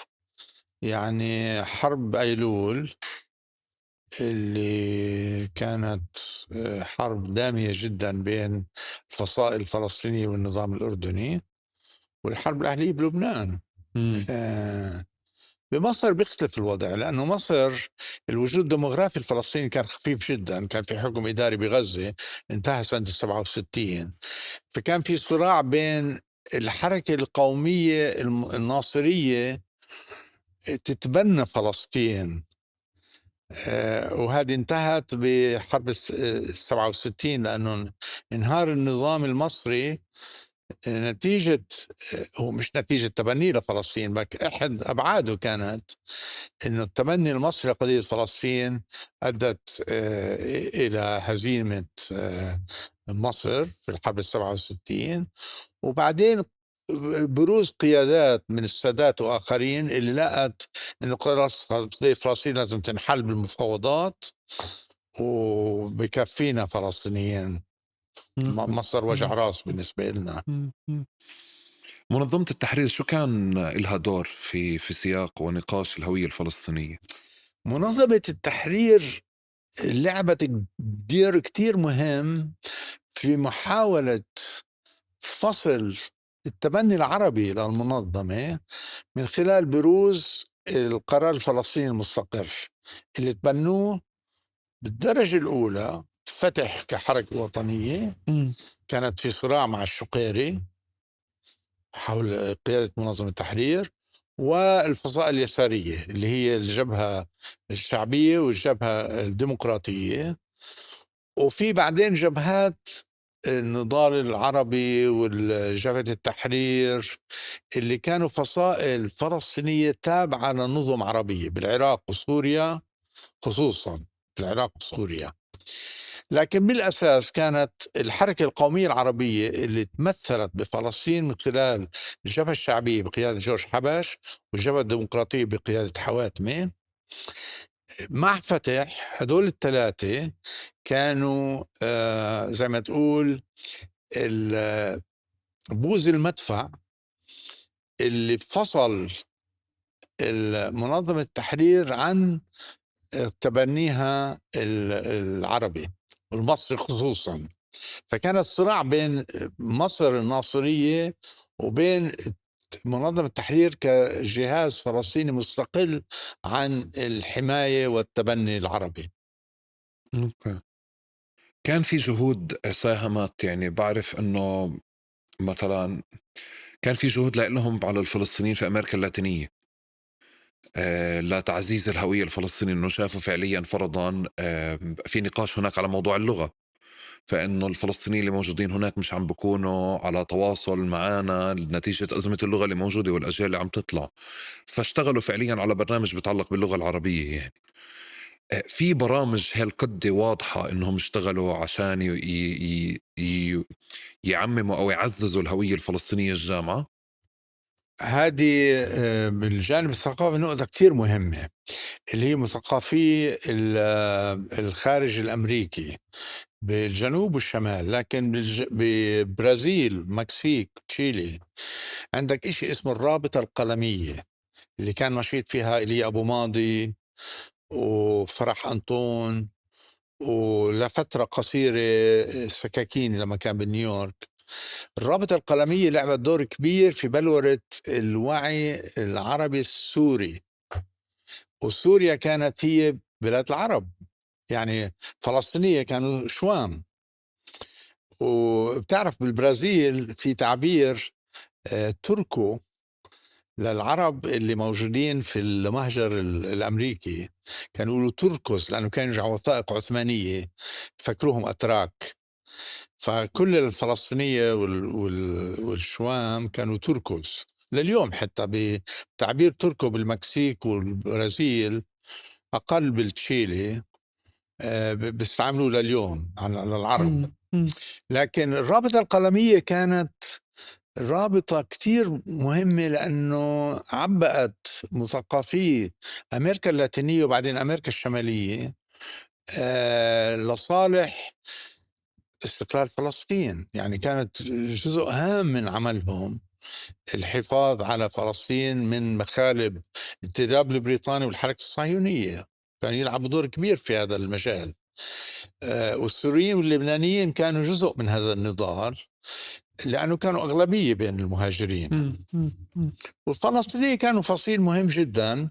أهم بلد راحوا عليها بهذيك الفترة كانت تشيلي، لأنه لليوم أغلبية فلسطينية بالمهجر موجودة بتشيلي. هلا هدول الفلسطينيين اللي موجودين هناك بالسياق اللي انت بتحكيه امبارح، كيف كنا نحكي كمان انه موجودين من قبل النكبة. من قبل وين صاروا الحرب العالمية فلسطينيين الأولى. هدول؟ وين صاروا فلسطينيين هدول؟ الحرب العالمية الأولى على الحسبة تبعتنا، يعني على سؤال النكبة. كانوا يقولوا إحنا فلسطينية، أو أحيانا يقولوا إحنا سوريين. لأنه كان مثلا السكاكيني لما كان بنيويورك سنة 87 كان يقول أنا سوري من فلسطين، هيك كان يعرف حاله. أنا مقدسي سوري من فلسطين، هذه هويته كانت. وكانوا أصحابه للسكاكيني في يهود القدس، يهود حلب، اللي كانوا يعتبروا حالهم من بلاد مقدسة. يعني خصوصا يهود القدس كانوا يعتبروا حالهم فلسطينيين، وكانوا يحكوا عربي. كان عندهم حوار قوي جدا معهم بهذيك الفترة، وأخذ هويته الإنسانية من هذا الحوار. هو السكاكين لما كان بأمريكا كان صديق لصاحب الجامعة، جريدة الجامعة، اللي هو فرح أنطون، شخصية هامة جدا من الشوام مصر، اللي أنشأوا الجامعة وبعدين نقلها على نيويورك هربا من القمع الرقابي بمصر. وصارت رابطة قوية جدا بينه وبين السكاكيني. مذكرات السكاكيني بتشكل مصدر كتير هام لدراسة الوعي العربي بالمهجر بهذيك الفترة، وقديش كان في مثقفين عندهم مجلات وجرايد. الهدى مثلا كان اشتغل كمان فيها سكاكيني، كانت لسان حال مثقفين الساحل الشرقي في أمريكا الشمالية، وبقيت تنتشر قبل 15 سنة بس الهدى. طبعا جبران وإيليا أبو ماضي وميخائيل معيمة كانوا من أهم المثقفين اللبنانيين اللي نشطوا بالرابطة القلمية بهذيك الفترة. أوكي. إذا بنرجع للبنان شوي ولمنظمة التحرير، أخذت فعليا منظمة التحرير أو استحوذت أو حصرت القرار أو أخذته من العرب، وبعدها صار في نقاش على فكرة الكفاح المسلح كتعريف للشرعية الفلسطينية وللهوية الفلسطينية أكتر، بمعنى مين فلسطيني أكتر. بنقدر ناخد هون كمان أنه بهذه المرحلة فكرة الكفاح المسلح بحد ذاتها صارت معيار جديد بتعريف الفلسطيني أكثر من الثاني في هذه المرحلة. يعني كانت معيار هام بتمييز شغلتين. الأولى إنه الكفاح المسلح مع إنه صار شعار النضال الوطني بهديك الفترة، لكن كل عارف إنه هو الهدف منه زي ما ذكر يزيد الصايغ في كتابه عن الدولة الفلسطينية. الكفاح المسلح كان إطار لبلورة وحدة القرار الفلسطيني باستقلال عن الوصاية العربية. يعني ولا حدا من المقاتلين ولا الاستراتيجيين الفلسطينيين كان فكر انه فعلا القرار العسكري بيقدر يحرر فلسطين من اسرائيل، لكن بيقدر يحررها من الوصاية العربية. هاي نقطة هامة جدا. وفي ناس حتى اتهموا منظمة التحرير بالتهور، اولا عن طريق الاصطدام بالنظام الاردني، خطف الطائرات وكل هاي، عن طريق شعار الدفاع المسلح، واثنين عن التضحية بقسم كبير من الفدائيين الفلسطينيين لصالح معركة تكتيكية خاسرة. لكن الناس بينسوا انه الكفاح المسلح لعب دور كبير في تعزيز الهوية الفلسطينية المستقلة عن الوصاية العربية، كان هذا أهدافه. لكن من مشيئات القدر ويمكن تقصير استراتيجي بالفكر الفلسطيني انه وقعوا في حروب داخليه كانوا يعني في حل منها، بالاردن بايلول، وبلبنان بالحرب الاهليه اللبنانيه اللي صاروا طرف بالاحتراب الداخلي.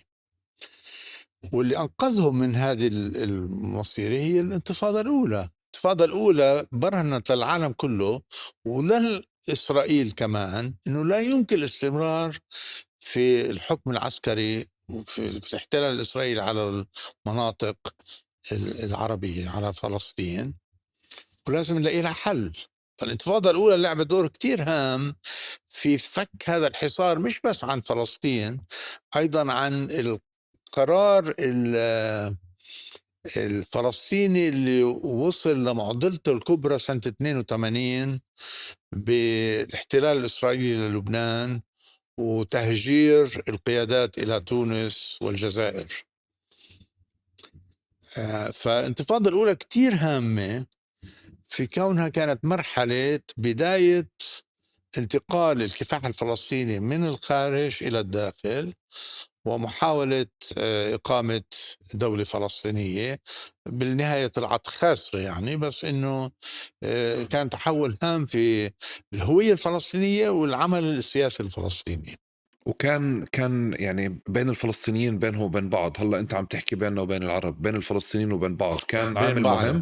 ايه اكيد، لانه انا بتذكر انا كنت طالب ببريطانيا بنهايه السبعينات، كانت معارك طاحنه تصير، معارك يعني فكريه، مش سياسيه، مش فعليه، بداخل الحركه الطلابيه بين الناس اللي تبنوا شعار الدوله الفلسطينيه اللي صارت يعني تبنوها اليسار الفلسطيني وفتح، مقابل الناس اللي كانوا يعني متعاطفين مع صدام حسين، مع حزب البعث السوري، انه هذه مصيدة لازم نهرب منها عن طريق طرح شعار التحرير الشامل. فقرار الدولة الفلسطينية كان كأنه خيانة لاستراتيجية التحرير. وداخل الحركة الطلابية صار في صراع دائمي جدا، وكان الحكم العراقي والسوري يلعبوا دور كبير في تعزيز النضال ضد الطلاب الفلسطينيين اللي كانوا يعتقدوا انه مثلا فتح او الجبهه الديمقراطيه كانوا ينادوا بقيام دوله فلسطينيه مستقله. وبعدين الجبهه الشعبيه اخذت موقع وسطي، يعني مع التحرير الشامل من ناحية، ومن ناحية تانية مع نوع من التسوية اللي بتعطي القرار الفلسطيني المستقل قدرته على المحاورة. وصف المصيدة هذا انحكى يمكن أو يذكر كتير بسياق الأونروا. يذكر بسياق أن الفلسطينيين في بداية تأسيس الأونروا وتعاملها مع ملف اللاجئين كانت تعطي على أنه هون في مصيدة موجودة وفي منظمة جاي تمسح فكرة اللاجئين، تسكر ملف اللاجئين وتلغيه. مع مرور الوقت صرنا بنقول لا، مشان الله الأونروا لا، صحيح، من غير الأونروا إحنا ما كانوش الفلسطينيين بيكونوا فلسطينيين. مظبوط، أيوة. أنا مش فاهمها هاي، يعني هذا أنا التحول قفزة عندي كبيرة هاي. علاقة تاريخية مع هذا الصراع، لأنه اشتغلت لفترة طويلة بملفات اللاجئين بالأونروا، يعني من ناحية أرشيفية، من ناحية بحثية. اللي صار إنه بتعرف الأونروا أسست نتيجة قرار الأمم المتحدة 184 اللي جزء منه كان إنشاء وكالة الغوث ومعادلة للعودة أو التعويض. فكتير ناس كانوا يشوفوا الأونروا كطريقة من قبل الغرب والأمم المتحدة أن تمتص القضية الفلسطينية عن طريق إعطاء الفلسطينيين تعليم وصحة. وكان في يعني بداخل المخيمات كان في محارب لإنشاء مثلا بيوت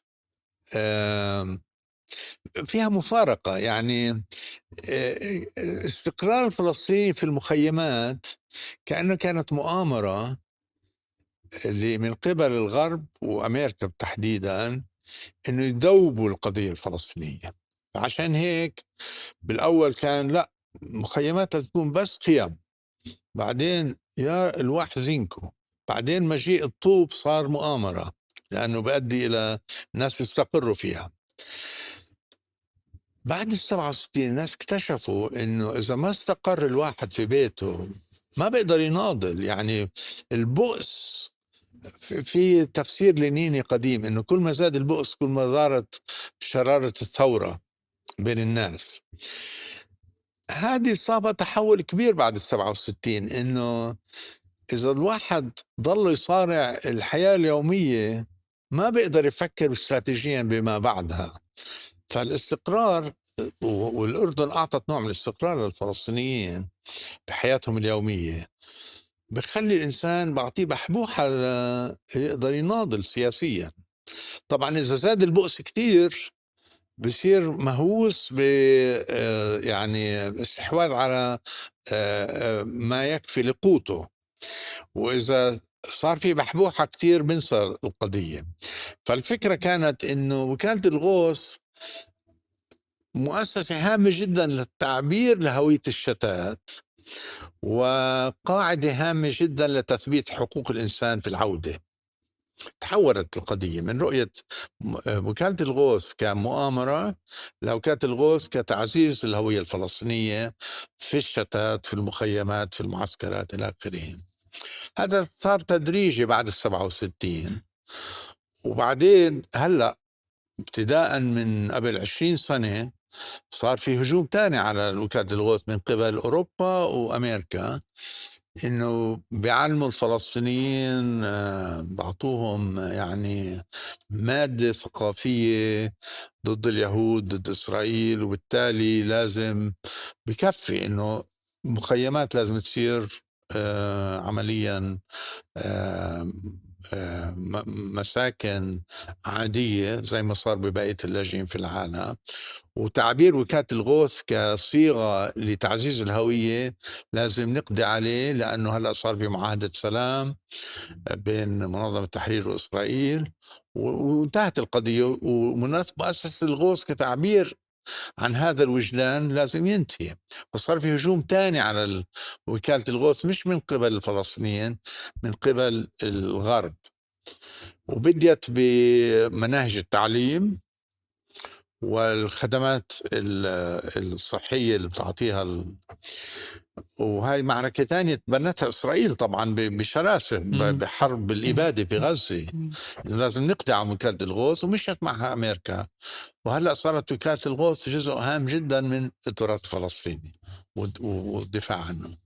طب هلا انت بتحس انه الموقف الفلسطيني من الأونروا بوازيه تغير كمان بنظرة الفلسطيني لتعريفه لنفسه وتعريفه للاحتلال أيضا أو فرص التعامل معه؟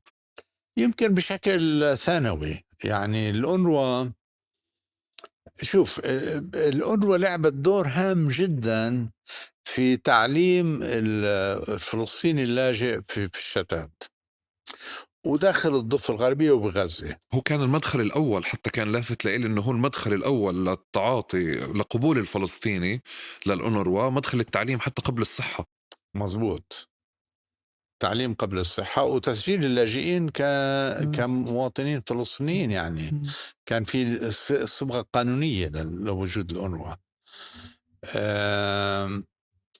هلا صار الدفاع عن الأونروا هو دفاع كمان عن الهوية الفلسطينية. ما كانش هيك الوضع أبدا.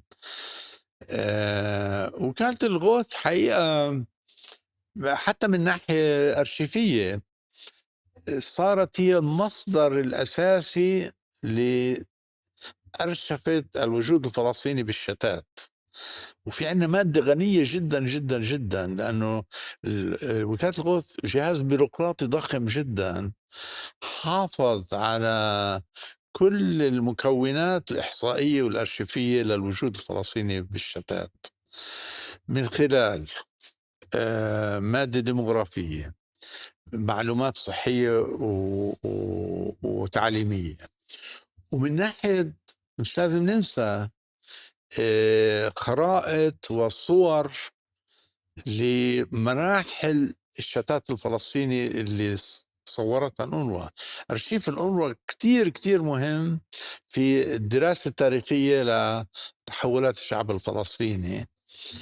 هلا مركزه الأساسي بوادي السير بالأردن، بس بغزة كان الأرشيف الصوري والفيديو بعرفش شو صار فيه هلا، يمكن اتدمر.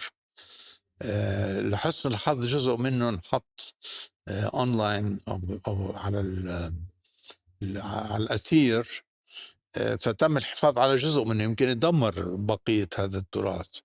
فأرشيف الأونروا كتير هام كجزء مكون لرصد التاريخ الفلسطيني. بحس كمان النقاش الأونروا والناس الأنتي أونروا والناس اللي مع الأونروا النقاشات بينهم بتكون كتير حادة، فممكن تلاقي رسالة فعليا أو ورقة بحثية ما بتحكي على خطورة أو مخاطر الأونروا، أوكي، وبمسك مسار زمني من البداية لحتى اليوم بذكر مخاطر الأونروا في على قضية اللاجئين وعلى الهوية الفلسطينية بشكل أساسي، أو العكس اللي برجع بمسك المسار الأول للنهاية. أحيانا بشوف إنه المسارين أو حتى فكرة إنك أنت تشوف المسار إيجابي من بدايته لنهايته أو سلبي من بدايته لنهايته في تهميش لموقعنا إحنا في المعادلة، ومش صحي. مش صحي، بس هو مش يعني بالأساس الحرب ضد الأونروا كان إلها مصدرين من المصادر الغربية، إنه لازم الأونروا تكون مرحلة انتقالية في تشغيل وحماية اللاجئين، وانتهى دورهم. بالعكس دورهم كان يعني عاكس لإصرار الفلسطينيين على حق العودة، بشكل تهديد للوجود الإسرائيلي، وبالتالي الأونروا يعني هذا هدف سلبي فيها. لكن من وجهة نظر الفلسطينيين في الواقع كان في مخططات بدتها الأونروا، واللي كان أحد ضحاياها مشروع العلمي بريحة، مشروع الإنشاء العربي اللي كان رئيسه موسى العلمي، والهدف منه كان تشغيل وحماية اللاجئين. كان يشوفوا جزء من مؤامرة الأونروا لتذويب الهوية الفلسطينية عن طريق إدماجها في الوضع الاقتصادي في الأرض بريحة. بعدين تغير الوضع، كان يشوفوا مشروع موسى العالمي بالعكس بداية رائدة لإعطاء الفلسطينيين قدرات إنه يستقلوا بنفسهم عن طريق التعليم المهني والزراعة. لكن كان في جانب آخر، كان في مشاريع تبنتها الأونروا لإعادة تأهيل الفلسطينيين خارج فلسطين. من أهمها مشروع سيناء، يعني كان في اللي هو هلأ مشروع إسرائيلي بالمناسبة، إنه تأهيل الفلسطينيين في مناطق بعد العريش وعلى الساحل البحر الأحمر في سيناء. ومشروع جونسون لاقتسام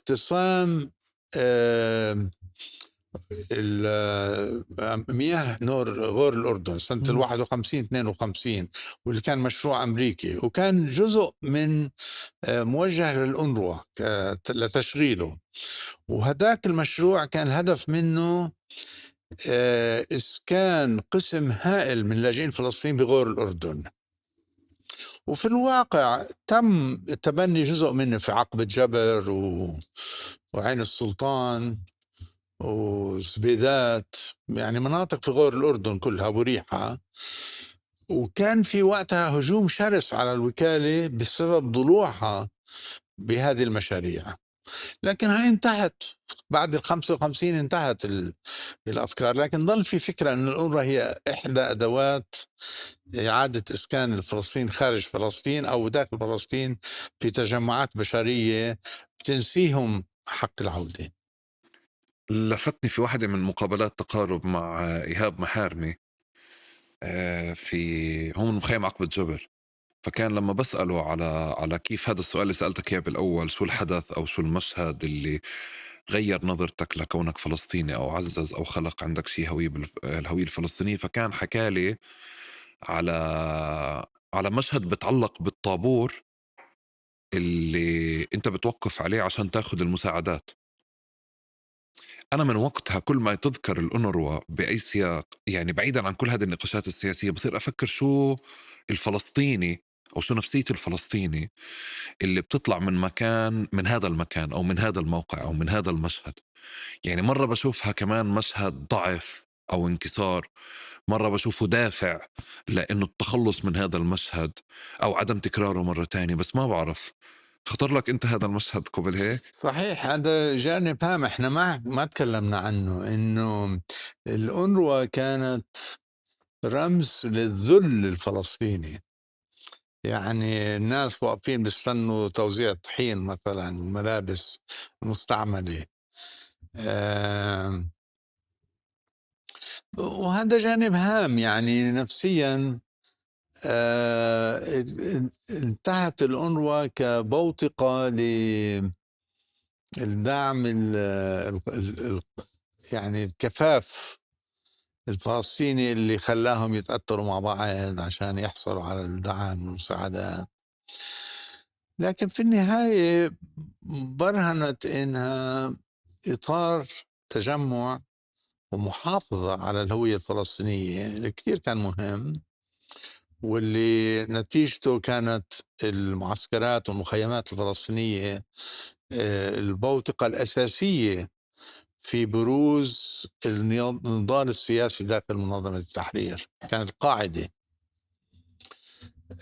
هل الأونروا لعبت هذا الدور عن وعي؟ ما بنعرف. يعني أكيد اللي خططوا للأونروا آه، كانوا فاكرينها إنها كحل مؤقت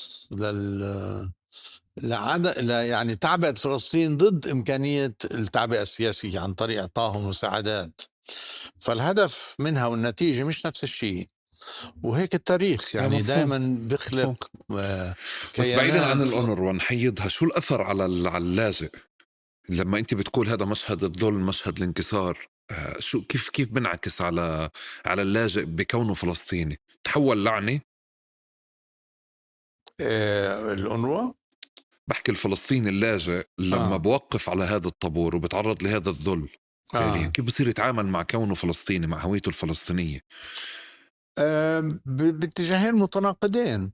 الأول إنه بصير بده يخلص من هذا الوضع عن أي طريق. وطبعا بعد الحرب الأهلية بلبنان أحد الطرق الهامة صارت الهجرة، خصوصا الدول الاسكندنافية.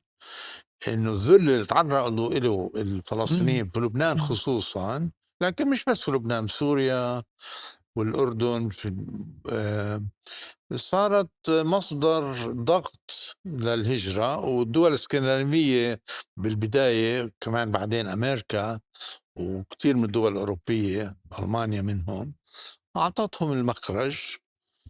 لكن بنفس الوقت ميزت بينهم وبين العرب الآخرين اللي مش بالمخيمات، بما فيهم فلسطينيين حصلوا على جنسيات لبنانية وسورية، صاروا جزء من النظام. يعني صار في شرخ اجتماعي طبقي بداخل الفلسطينيين، اللي هذا الذل عزز فيهم كونهم فلسطينيين مستقلين عن العالم العربي بمصيرهم.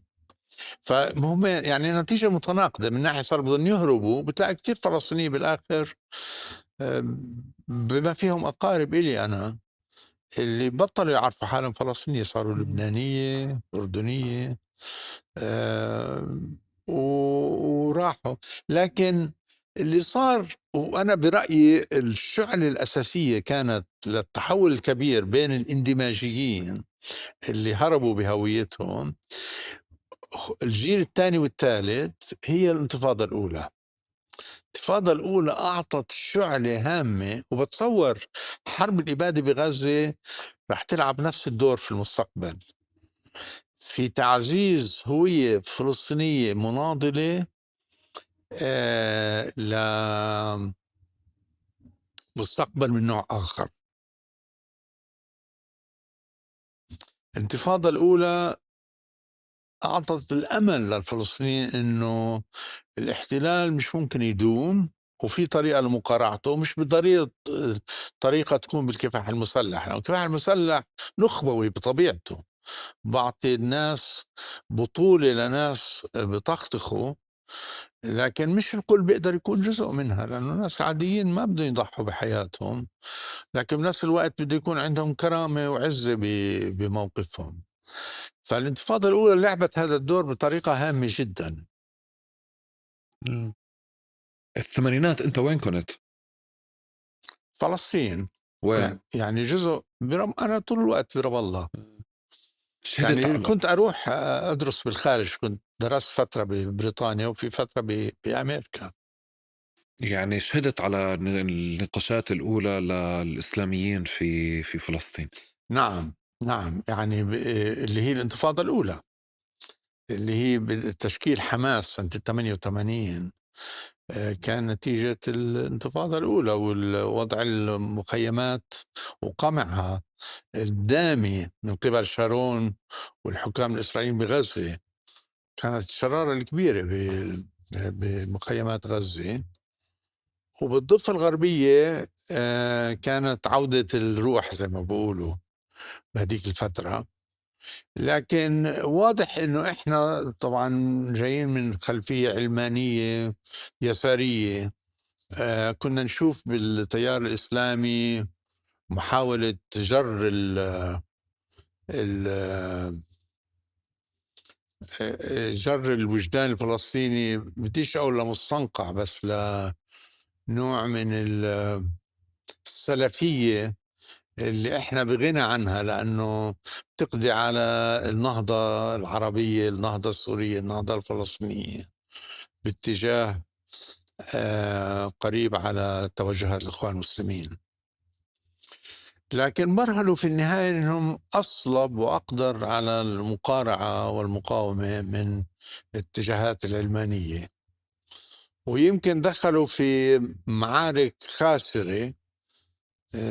لكن واضح أن عودهم كان أصلب.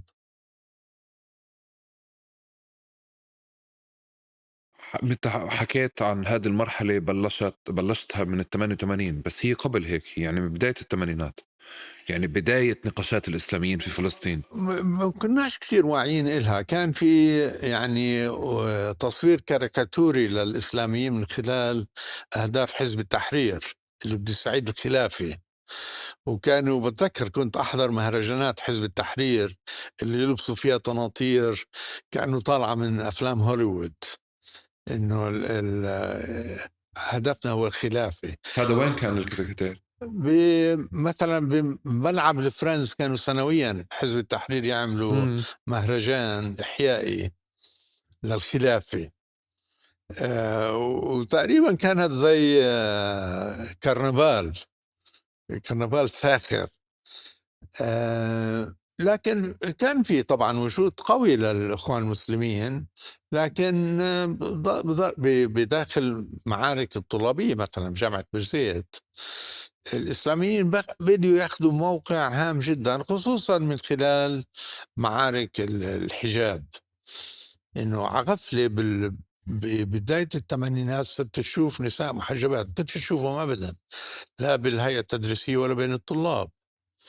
والناس بينسوا انه حرب 48 ازالت الحجاب عن النساء الفلسطينيين بالمهجر. فعغفلة صرت تشوفه شوية ببداية الخمسينات مع ظهور حزب التحرير، وبعدين بالسبعينات مع دخول الإخوان المسلمين لمعترك النضال الفلسطيني. أكيد كانوا موجودين دائما، بس ما كان لهم وجود مرئي إلا في بداية الثمانينات في ساحة المعارك الطلابية. اوكي. وهذا الانقسام اللي انت حكيته، اللي هو احنا كنا علمانيين يساريين مقابل اسلاميين، اذا بدي اسميه هذا الانقسام، هو كان سبق بتأسيس حماس وجاء نتيجة له إيه، فعليا. سبق تأسيس حماس. سبق تأسيس يعني حماس. بتشوفه مثلا بغزة، تنساش انه احنا ما حكينا عن الحزب الشيوعي. الحزب الشيوعي كان فصيل كتير هام في البروة الثقافية للوعي الفلسطيني بعد 48 في الداخل، خصوصا من خلال ركح، دور ركح، وكمان في الضفة الغربية وغزة. الوجود الفلسطيني الشيوعي كان موجود من قبل 48، وبرز لأنه الدول العربية قمعت كل الحركات السياسية بأجملها إلا اللي تابعة لحزبها، يعني حزب البعث خصوصا بسوريا والعراق، وشوي أقل القوميين السوريين. كان في وجود للقوميين السوريين مهم جدا بفلسطين.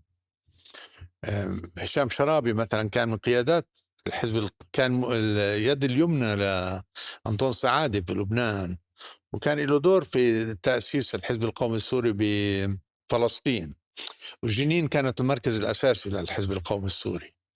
لكن القدس ورام الله وغزة كان في وجود شيوعي قوي لعب دور هام جدا في بلورة الثقافة المقاومة بعد 67 بالنسبة للضفة الغربية وغزة، وقبل 67 في داخل إسرائيل. هذا الحزب كان المكون الرئيسي للجبهة الوطنية بالسبعينات، ولعب دور بارز جدا بالملتقى الفكري العربي بالقدس اللي كان رئيسه إبراهيم دقاق، وكان نقيب المهندسين، وأنا كنت عضو يعني نشيط في الملتقى الفكري العربي هذيك الفترة. بعدين برزت الفصائل الأخرى، فكان الصراع بين اليسار اللي جمع بين الحزب الشيوعي والجبهة الشعبية والجبهة الديمقراطية من جهة، وبين حماس وفتح من ناحية تانية. بالأول فتح، بعدين حماس دخلت بالصورة. فمين البوتقة اللي عكست هاي الصراعات؟ هي مجلس الطلبة في الجامعات الفلسطينية، اللي كانت المنصة الرئيسية للنضالات السياسية الفصائلية. ووقتها، وعم بحكي هلأ عن بداية الثمانينات، بدينا نشوف بروز التيار الإسلامي كفصيل مهم جدا بالساحة الفلسطينية. لكن دائما كان الصراع الأساسي بين فتح واليسار، بعدين دخل الإسلاميين للحلبة وصار جزء هام. هلا صاروا يمكن بعرفش إذا بجامعة بيرزيت أكثر من النص صاروا تقريبا، وجامعة النجاح قمعوهم أكثر من بيرزيت، بس بيت لحم وبغزة صار في تكوين فصائلي للجامعات نفسها. صار في جامعات تابعين لحماس، وجامعات تابعين لفتح، وجامعات يعني فيهم كوكتيل من هذه المؤسسات. طب هذا كيف انعكس فعليا هذا الانقسام الحاد بين علماني وإسلامي؟ كيف كان ينعكس على الهوية الجامعة؟ لازم أعترف لك إنه جامعة بيرزيت مثال جيد جدا في البداية كان لتعايش هذه التيارات، التعايش فكري سياسي، وكمان يعني لقوا معادلة مريحة جدا بالتمثيل الفصائلي اللي كان فيها صراعات ودية بنقدر نسميها. وأظن السبب الصراعات الودية إنه ولا فصيل قدر يهيمن كليا على فكان في زي ما تقول نضال، وأغنى الحركة الطلابية والحركة السياسية بمضمون ثقافي هام جدا، اللي كان برأيي أنا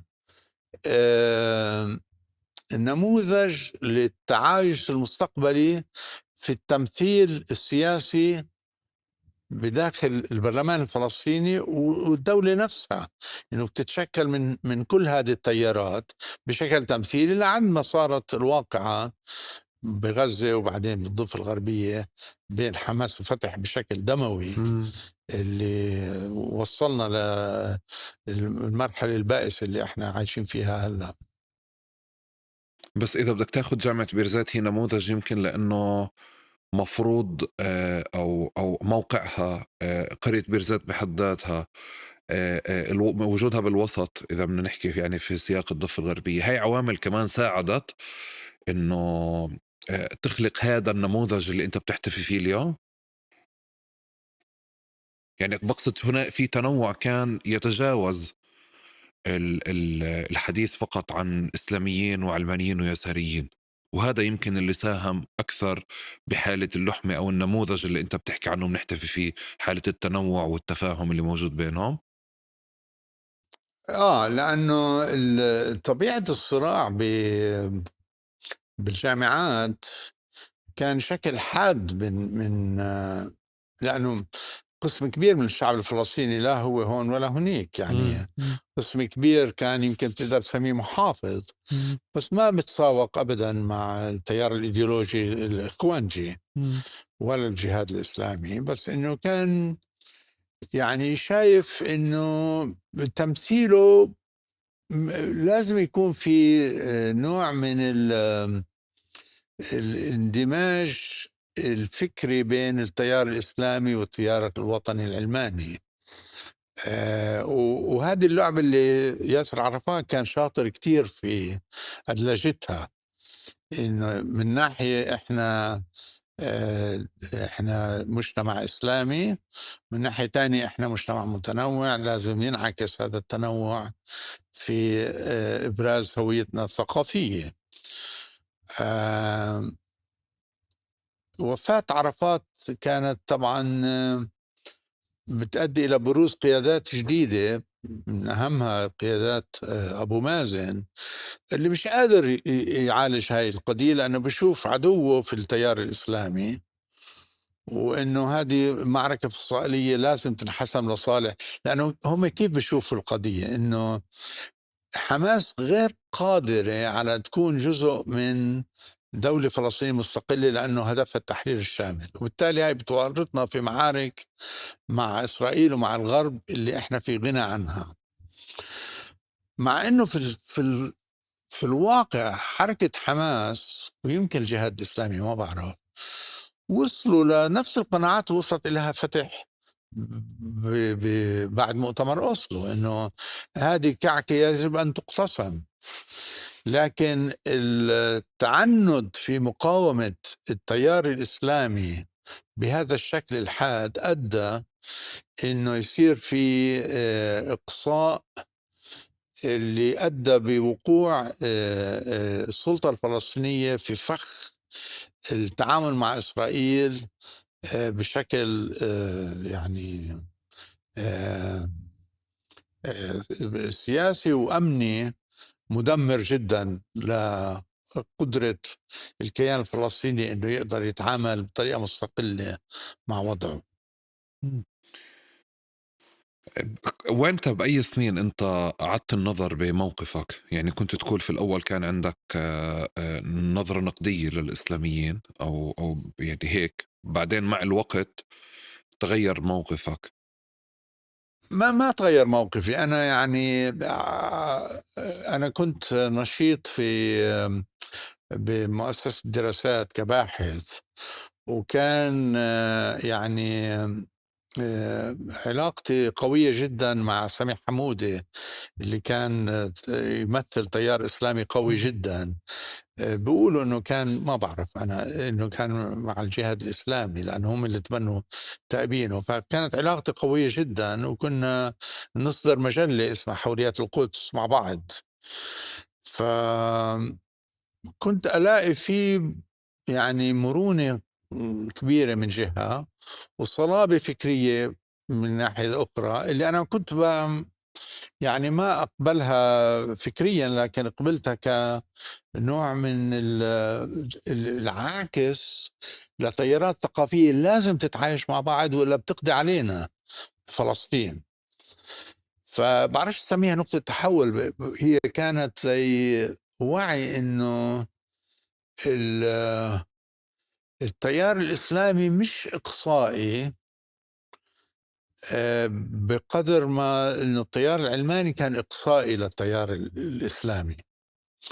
وياسر عرفات بذكائه خلينا نقول الكيدي وصل لطريقة للتعامل مع التيار بطريقة تآمرية من ناحية، لكن قدرت أن تحافظ على هذا النوع من التعايش اللي اليوم إحنا مش قادرين عليه.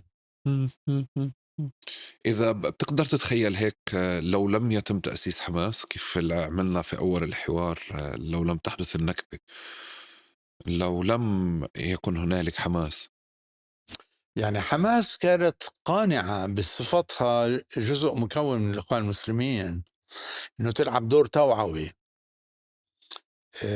اللي هو دائما كان موقف حزب التحرير بالمناسبة. إنه حزب التحرير ليس هدفه الوصول إلى السلطة، طبعا هدفهم الخلافة الإسلامية، لكن إنشاء وعي. والإخوان المسلمين سيد قطب كان هذا مركزه. ويعني التحول اللي صار بإخوان المسلمين بمصر، محاولة الاستيلاء على السلطة، اللي تخيلوا عبد الناصر كمؤامرة، ويمكن كانت مؤامرة مدبرة من النظام انه يقضي على الاخوان المسلمين وتاثيرهم، كان هدفه توعوي. انه احنا في عصر الجاهليه الجديده، يجب ان نصل الى افئده المثقفين والمفكرين، بحيث انه نقضي على الجاهليه الجديده لصالح صحوه اسلاميه تعيد نموذج السلف الصالح. مم. هذه تغيرت كليا، يعني وصلوا لقناعات بعد الانتفاضة الأولى أنه التوعية ما بتزبط. يعني يمكن الناس صاروا يصوموا ويصلوا أكثر، بس في النهاية لازم نلعب اللعبة السياسية. مم. وهذه دخلتنا في صراعات مع التيار الإسلامي اللي بمصر طبعا بدي من زمان، أيام آه، يعني الصراع مع حسن البنا والسيد قطب. بس بفلسطين بسبب التوليفة المختلفة كليا بفلسطين اللي فجرتها الانتفاضة الأولى، وكون حماس صارت جزء مكون سياسي هدفه تقاسم الكعكة مع منظمة التحرير أو الدخول والسيطرة على منظمة التحرير. أوكي. عين حماس في مراحل التأسيس أو بمسارها كانت أكثر للإخوان المسلمين أو جزء من الأمة الإسلامية أكثر من كونها فلسطينية، ولا دائما كانت عينها داخل فلسطين ضمن حركات التحرر الوطنية؟ أظن صار في فلسطيني لتوجهات حركة الإخوان المسلمين بفلسطين في مرحلة مبكرة، لأنه واضح أنه أنا بتذكر كثير من الخطب الرئيسية اللي كانوا يعني مناصري الجهاد وحماس بالحركة الطلابية، كانوا يدعوا لنوع من التواصل مع الأمة الإسلامية، وإنه الحركة القومية العربية هي عدوتنا، وإنه فلسطين لن تصح إلا بصفتها جزء من الوقف الإسلامي والعالم الإسلامي. مم. هذا الحكي كان ينحكى بصراحة وقوة. بعدين صارت جزء مكون من الحركة الفلسطينية، يعني هي وجدت إنه ما بيطلع لها، ما بتقدر تستحوذ على أفئدة الناس إذا ظلت حركة يعني اللي أبعادها باكستان والهند وإندونيسيا، وما كانش جزء مكون من الثقافة العربية في العالم العربي، ومن فلسطين كجزء من الفصائل المقاتلة لتحرير فلسطين، ومش ضم فلسطين إلى الأمة الإسلامية. فيمكن صار في، أنا ما بعرف حقيقة، مش متأكد إمتى صار هذا التحول بنظرهم، ويمكن كان نوع من التكتيك، ما بعرف. بس واضح انه الاغلبيه العظمى من القيادات حماس وفي غزه خصوصا وصلت لقناعه انه احنا جزء من الحركه القوميه، الحركه الوطنيه، بديش اقول قوميه، مش القوميه اكيد، الحركه الوطنيه اللي هدفها تحرير فلسطين. وبالثمانينات بالتسعينات يمكن وصلوا لقناعة إنه زهار مثلا وهنية كانوا يقولوها صراحة. وقبلهم الزعيم الحمساوي بقطر، نسيت شو اسمه، مشعل. مم. مشعل أول واحد كان اللي وصل لنوع من التوليفة اللي احنا مستعدين ندخل في هدنة طويلة الأمد مع إسرائيل لصالح توليد دولة فلسطينية مستقلة على أرض حزيران، هذه قالوها بصراحة. وصارت حماس جزء من الصراع الفئوي داخل فلسطين بهذا الهدف. بتعرف إحنا هون ما بنسجّل في البيت، إحنا بنسجّل يعني بمكان تاني، بس كنت باحب لو سجّلنا في البيت، بس هلّأ بخطر لي لو إجيت على البيت وسجّلنا كنت راح تلاقي تطريز ومخدات هون تطريز ومفتاح عودة على الباب وخارطة فلسطين هون وخارطة فلسطين وراي. شو كان بيجيك انطباع عني لو إجيت وشُفت هذه الرموز في البيت كلّياتها مستحضرة بشوفك بس كأحد مصادر هوس الشتات المهم جدا في تاريخنا طبعا. آم، يعني احنا كنا شوية نتخوت عليكم، خوّت علينا، تفضّل. انه هدول اللي عايشين بعالم التطريز لساتهم. وإمتى بلّشتوا تتخوّتوا علينا؟ انا دخلت في هاي المعركة من البداية بصراعي مع لأنه كانت أنا من مؤسسي جمعية الفولكلور الفلسطيني في جمعية عاش الأسرة، وأصدرنا، أنا كنت رئيس تحرير مجلة تراث المجتمع العدد الأول. وكنت بهديك الفترة كسوسيولوجي أشوف التراث الفلسطيني له بعدين، بعد نهضوي الهدف منه تعزيز الهوية الفلسطينية، لكن جانب نقدي للتراث اللي خلينا نسميه رؤية علمية، إنه التراث مليء بالتناقضات ولازم نعرضه لمجرحة الجراح، إنه ناخذ الصالح ونرمي الطالح منه. وهذيك الفترة كان في تيارين كتير متصارعين في معالجة هذا التراث الفلسطيني اللي شعاراته كانت التطريز ومفتاح العودة وإلى آخره، لصالح رؤية أكثر نقدية كانت، إنه التراث لازم يتعرض للنقد زي ما عمل المفكر السوري بأزمة الهوية بعد النكبة، بعد احتلال 67، صادق جلال العظم، إنه لازم نعرض المجتمع الفلسطيني نفس النوع النقد اللي عرضه الفيلسوف السوري صادق جلال العظم للمجتمع الفلسطيني. فأنا بضحك يعني بقول كنا تخوتنا، بس إنه في هذا النوع النقدي اللي برأيي لازم نكون جزء من رؤيتنا لصالح يعني مشروع نهضوي فلسطيني ما بيرتكز فقط على الجانب الخطابي ورقصات الدبكة والتراث كرمز جامد للهوية الفلسطينية. يعني أنت كمان عندك مشكلة مع البطيخة بدل العلم حاليًا عندي في الأماكن. مشكلة عندك البطيخة. مشكلة مع عندي البطيخة. مشكلة مع شو البطيخة. مشكلتك مع البطيخة؟ يعني فيها ابتذال بشوف مرات. هي بالعكس، هي يعني طريقة مبدعة جدا في التحدي، لكن فيها ابتذال. انه تعرف هذيك الفترة كان في نوع من الإملال في استعمال الدبكة والغناء الشعبي لتعزيز الهوية، اللي من ناحية كان بجيش العقل الفلسطيني، من ناحية ثانية بيجعلنا جزء من الخلفية الفولكلورية اللي عفى عليها الزمن.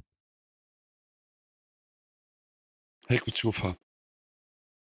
بشوف هذا التناقض فيها.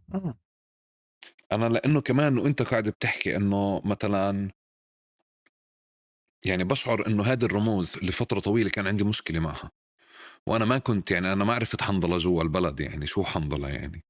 ميدالية بالانتفاضة الثانية عملوا ليه يعني أنا بدي أحمل ميدالية لفلسطين وأنا في طول كرم يعني حاملها. برّا صارت هذه الرموز موجودة والناس صارت توصّينا عليها، وبعدين فعليًا أنا ما باعرف كيف صرت أنا أحب هذا التطريز، يعني صار في إشي هيك بادخل، باعتقد إله علاقة بدعم المشاريع الريادية و و والمشاريع اللي هي بتشتغل على تحديث وتطوير وتطريز وكذا، في إشي سياق business يعني هون إمم. أكتر.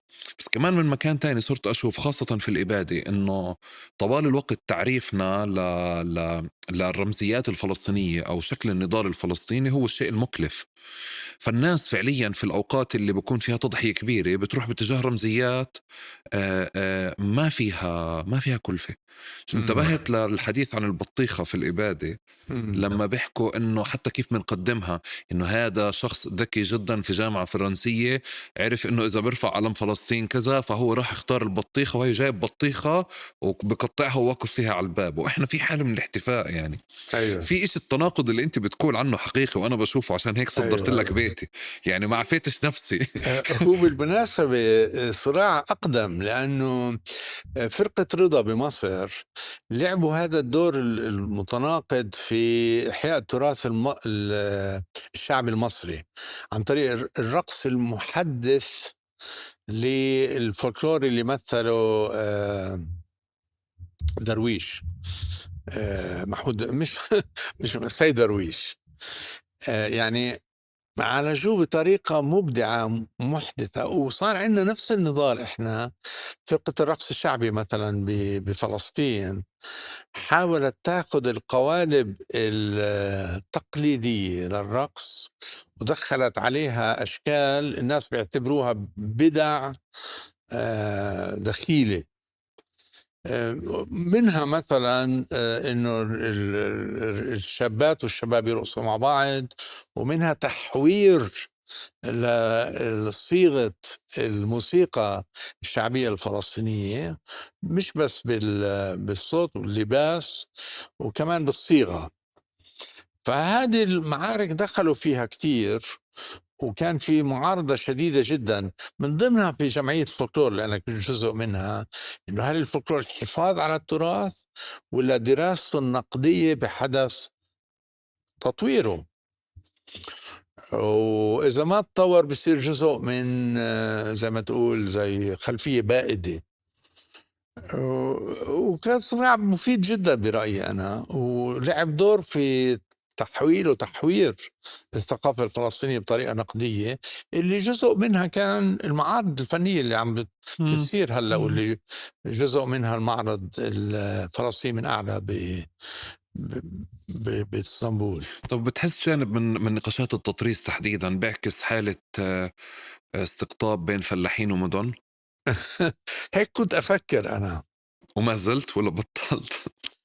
إنه القصد انه تعرف أغنية الرمزيات. وديع الصافي، خود ليلى بنت الضيعة، كويسة ضيع وهديك الليلة. سلمى الشريرة بنت المدينة آه اللي بتكوي الشباب. آه نفس الشيء عنا، يعني في عنا تراث تقليدي. روح ببعث الهوية الفلسطينية كان في بالبداية إنه الفلاح هو يمثل روح الفلسطيني، والمدني هو الدخيل اللي بيمثل التراث الغربي. مم. وهي معركة قديمة بالعالم العربي كمان، بمصر خصوصا ولبنان وسوريا، انه المدني بشكل البوتقة اللي دخلت الفكر الاستعماري علينا، وبعث الفلاح هي استعادة للروح الأصلية اللي سيد درويش حاول يدخلها بالموسيقى.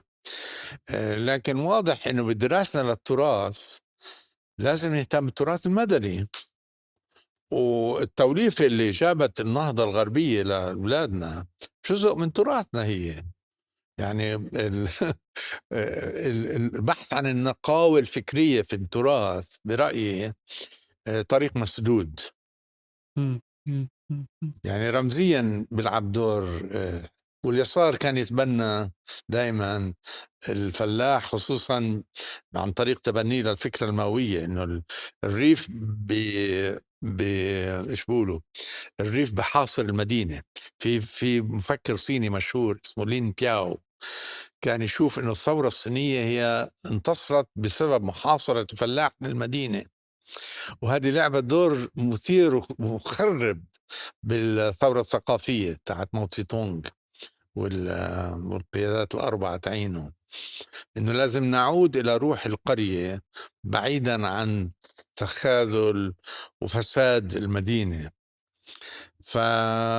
وهاي يعني فكرة سياسيا أصبحت متطرفة، قضت تقريبا على الثورة الصينية. ب... وكانوا كتير مثقفين الفلسطينيين بما فيهم أنا نتبناها كبوتقة لبعث الروح الفلسطيني عن طريق تبني الفلاح وتراثه، ولا زالت جزء من مكونات الفكر الفلسطيني المعاصر اللي يعني برأيي لازم نتجاوزها. وبقدر أخذ كل اللي أنت بتحكيه هاد على كل الثقافة والأدب والحديث عن التراث، إنه في مبالغة بأهميته ودوره في الحديث أو في معركتنا مع الاحتلال. طبعا يعني دور ايديولوجي، انه بالاحتلال، انه مثلا خلال الانتفاضة فكرة العودة للأرض واقتصاد الكفاف، انه احنا اعتمادنا على السوق الإسرائيلية في العمل، على البضائع الإسرائيلية في الاستهلاك، أدت إلى أسرلتنا وبالتالي تدميرنا كقضية. ولازم يعني كانت آه، رؤية اقتصادية ثورية بهذيك الفترة، لكن أبعاد العملية محدودة جدا، لأنه إحياء الأرض لازم مش ياخد لازم ياخد شكل رمزي، مش بالضرورة إنه عودة للفلاحة. العودة للفلاحة تقريبا مستحيلة كحل لقضية الاقتصاد الفلسطيني اليوم. أوكي.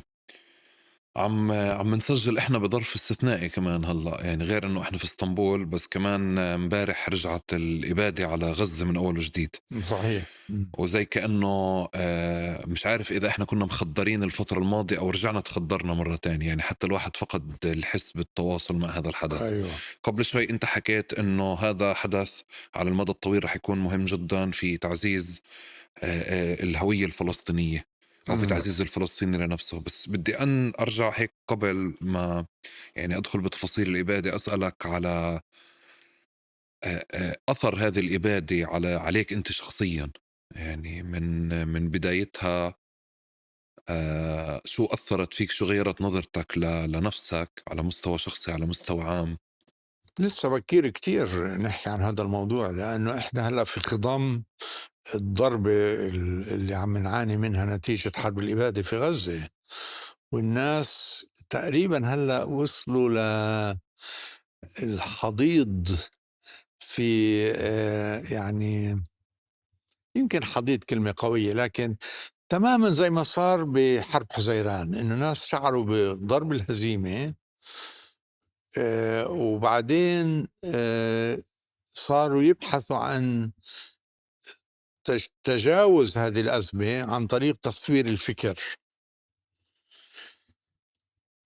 احنا هلا بديش اقول في الحضيض، لكن لساتنا في صدد ضربة، في صدد ضربة اللي عم نعاني فيها نتيجة حرب الإبادة، واللي شايفين تكالب كل الأنظمة في العالم ضدنا، مش بس يعني الأمريكان والإسرائيلية بس، تحالف الغير مقدس اللي معظم الدول الأوروبية دخلت فيه مع إسرائيل في هذه الحرب، والحرب الثقافية اللي عم بتصير ضد فلسطين بالعالم الغربي، وتقاعس، بدناش نقول تكالب، لكن تقاعس العالم العربي في مواجهة هذا الوضع الجديد عن طريق وجود حروب أهلية في كل العالم العربي تقريبا عم تقضي عليه، على قدرته على المواجهة.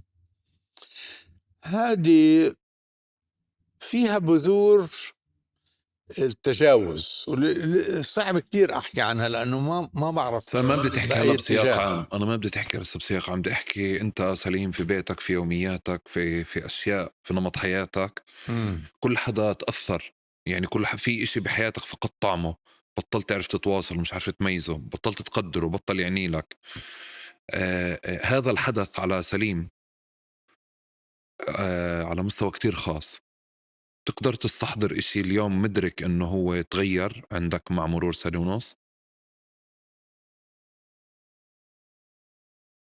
يمكن لازم أسألك أنت هذا السؤال لأنه تعرف لما تكون في بؤرة العاصفة بتكونش شايف الآفاق التغيير اللي عم بتصير فيك.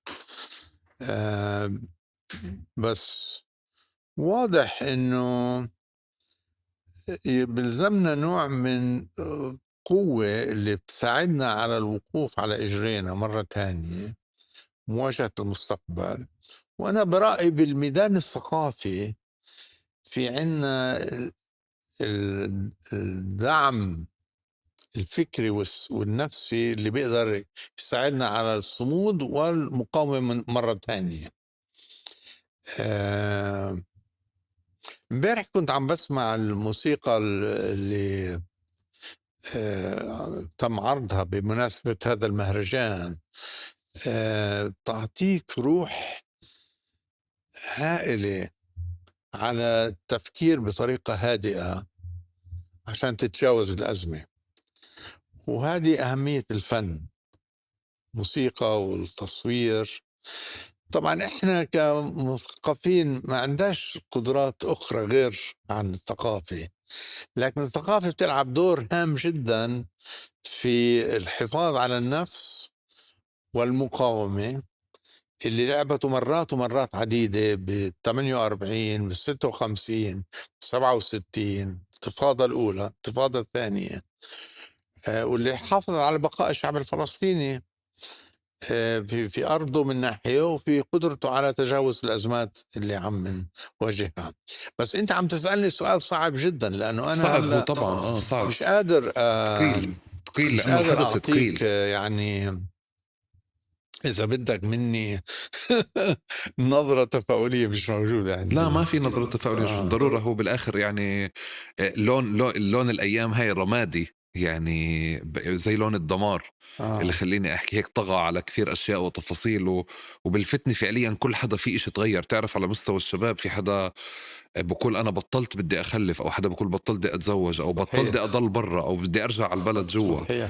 فكل واحد فعليًا هيك عنده نظرة آه. مختلفة. بس خليل السكاكيني كان عنده شعار بعد الحرب، كان يطبع على كرتاته: تعالوا لننقرض، تعالوا ننقرض. بس إمم. أنا هلأ يعني وصلت لسن كبيرة إنه أملي إنه جيلك أنت وجيل أسماء والزملاء هون هم اللي رح يحملوا الشغلة. أجيالنا إحنا كيف والأجيال اللي بعدنا كيف رح تشوف حدث اليوم بتعريف نفسها كفلسطينية؟ سؤال مهم جدا. يعني جيل أبي وأمي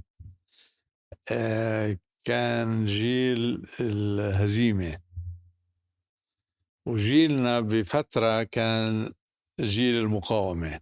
وهلأ إحنا عم نطلع لجيل آخر يتجاوز النكبة الثانية اللي دخل فيها الفلسطينيين بعد حرب الإبادة بغزة.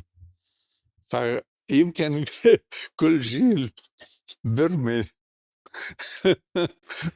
بيرمي العلم على الآخر عشان يطلع مستقبل أحسن، مش هيك؟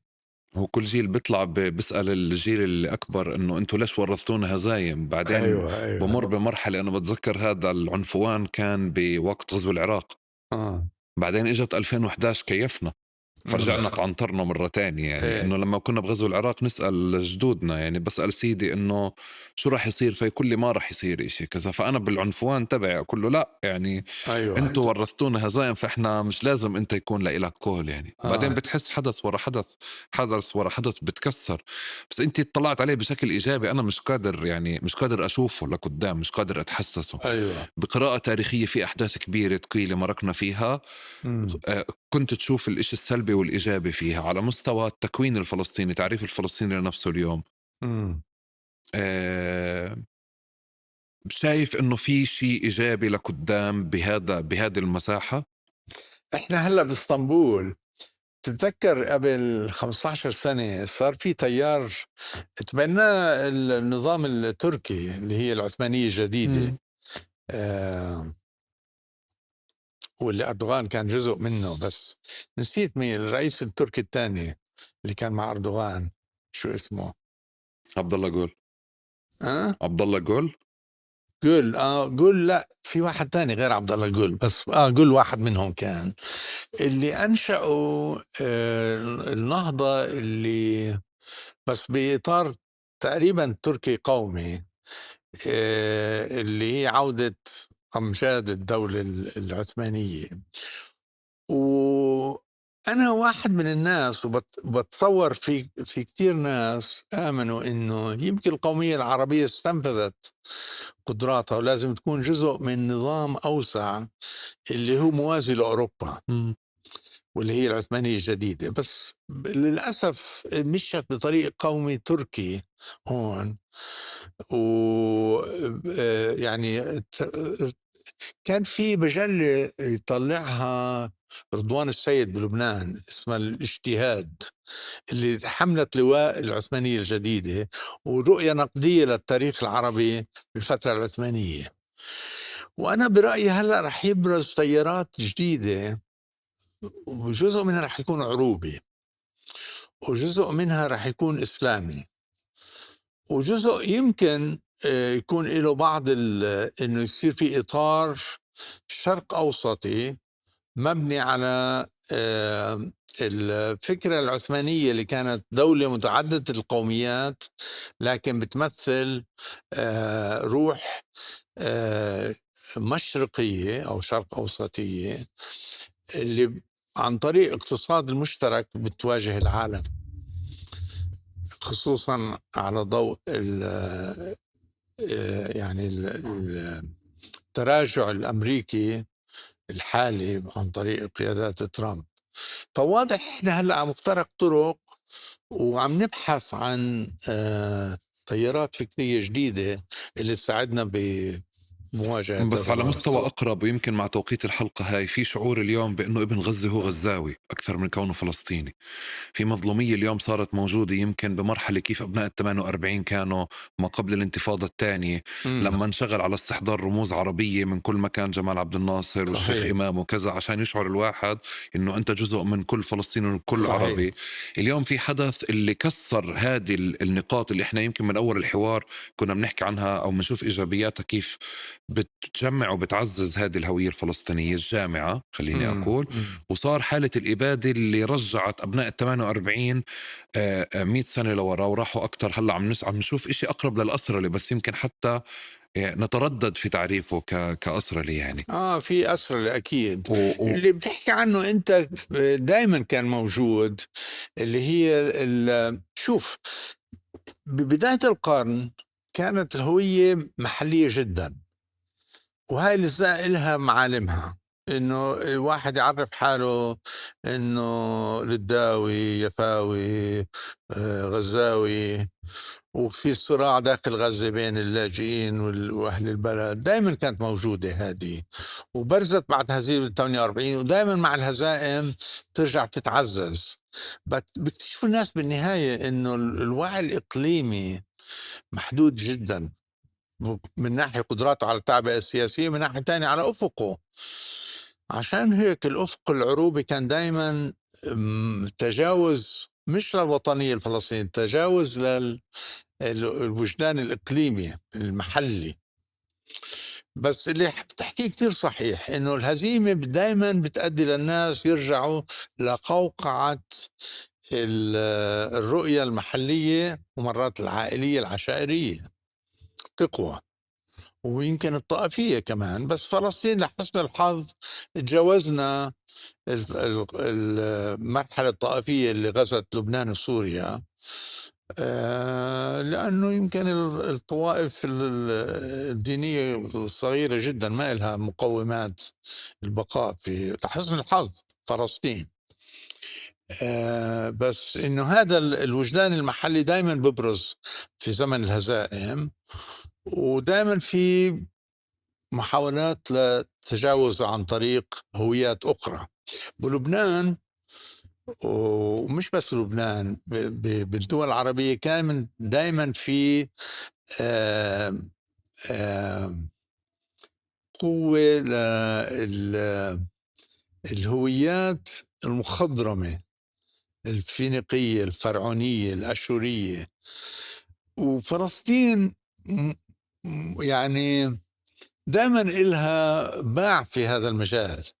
يعني بتتذكر ببداية السلطة الفلسطينية كان في محاولات إحياء للكنعانية، إنه إحنا كنعانيين. ليش؟ لأنه قبل اليهود كانوا موجودين.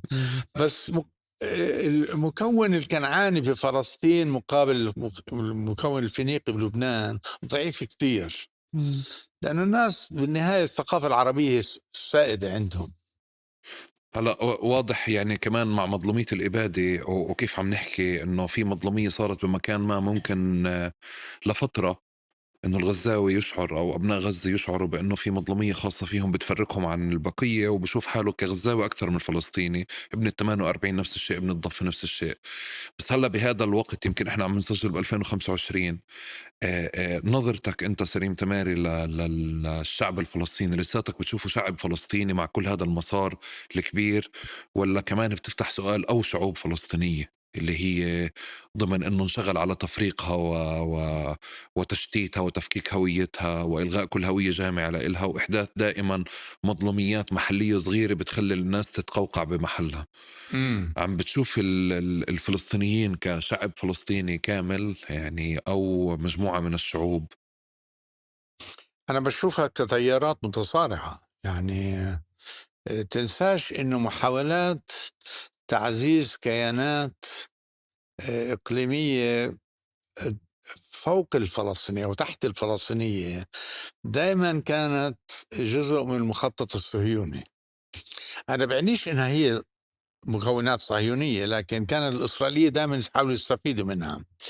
مثلا سنة 26 27 الحركة الصهيونية تبنت إشي اسمه حزب الزراع، خصوصا في منطقة الشمال، في منطقة الجليل الأدنى ونابلس جنين. حزب الزراع سموه، وعملوا بنك كان يعطي قروض للمزارعين عشان يقارعوا الملاكين الكبار. وكان فعلا محاولة صهيونية لخلق هوية ريفية مستقلة، اللي انعكست بعدين بسنة 88 بإنشاء روابط القرى. وروابط القرى تعتمد على هذه الناحية الإقليمية اللي حكيت عنها. بجبل الخليل خصوصا كان في عشيرة الجعبري تلعب دور هام في فصل الهوية الفلسطينية عن مقوماتها القومية. بالدرجة الأولى كانت تتساوق مع العودة الهاشمية لفلسطين للضفة الغربية. وإسرائيل استفادت كثير من هذه الصراعات، تبنت الجعبري، تبنت بعدين روابط القرى. آه لكن فشلت لأنه منظمة التحرير كان عندها القوة الإيديولوجية والقوة التعبئية اللي تجاوزت هاي. هل هذه النزعات الفئوية الإقليمية راح ترجع تنهض؟ جزء منها راح يقوى لأنه الناس حماية لكيانهم بيلجأوا للعائلة، للعشيرة، للمنطقة. يعني دائما في هذه النعرة الإقليمية اللي بتقوى وقت التجزئة. لكن بالنهاية رح يشوفوا إنه في التجزئة ضعف، ولا يمكن تجاوزها إلا عن طريق روابط ذات طابع وطني على مستوى الإقليم، بيجمع بين غزة والضفة، وبيجمع بين مناطق الشتات الفلسطيني وتجمعاته. ممكن تتجه بالمناسبة إسلاميا للأمة الإسلامية فوق فلسطين، أو عروبيا باتجاه إحياء فكرة وحدة بلاد الشام والقومية السورية. ما بعرف يعني، it's too early إنه نشوف بأي اتجاه، لكن هذه الصراعات موجودة بيناتنا. وثقافيا أنا برأيي بتغني ال التكوين الفلسطيني بكل أشكاله المختلفة، يعني مش كلها جانب سلبي بأبعادها الثقافية. احنا بتقارب نعطي مساحة مفتوحة بالآخر، نترك لك المايك من غير أسئلة إذا بدك تحكي أي شيء. فاتنا حكينا طويلا، أثرت كتير أسئلة. تعبنا كلنا. تعبنا كتير. يسلم إيديك ويعطيك ألف عافية. بس بدي أعطيك شكرا. بدي أعطيك المايك إذا بدك تحكي أي شيء، تأكد على أي شيء، تنفي أي شيء. تفضل. شكرا جزيلا، شكرا على الاستضافة، وبحييك وبحيي برنامجك المثير. بتأمل أبدأ أشوفه بالمستقبل. شكرا جزيلا لك ويعطيك ألف عافية. شكرا. أهلا. يعطيك العافية.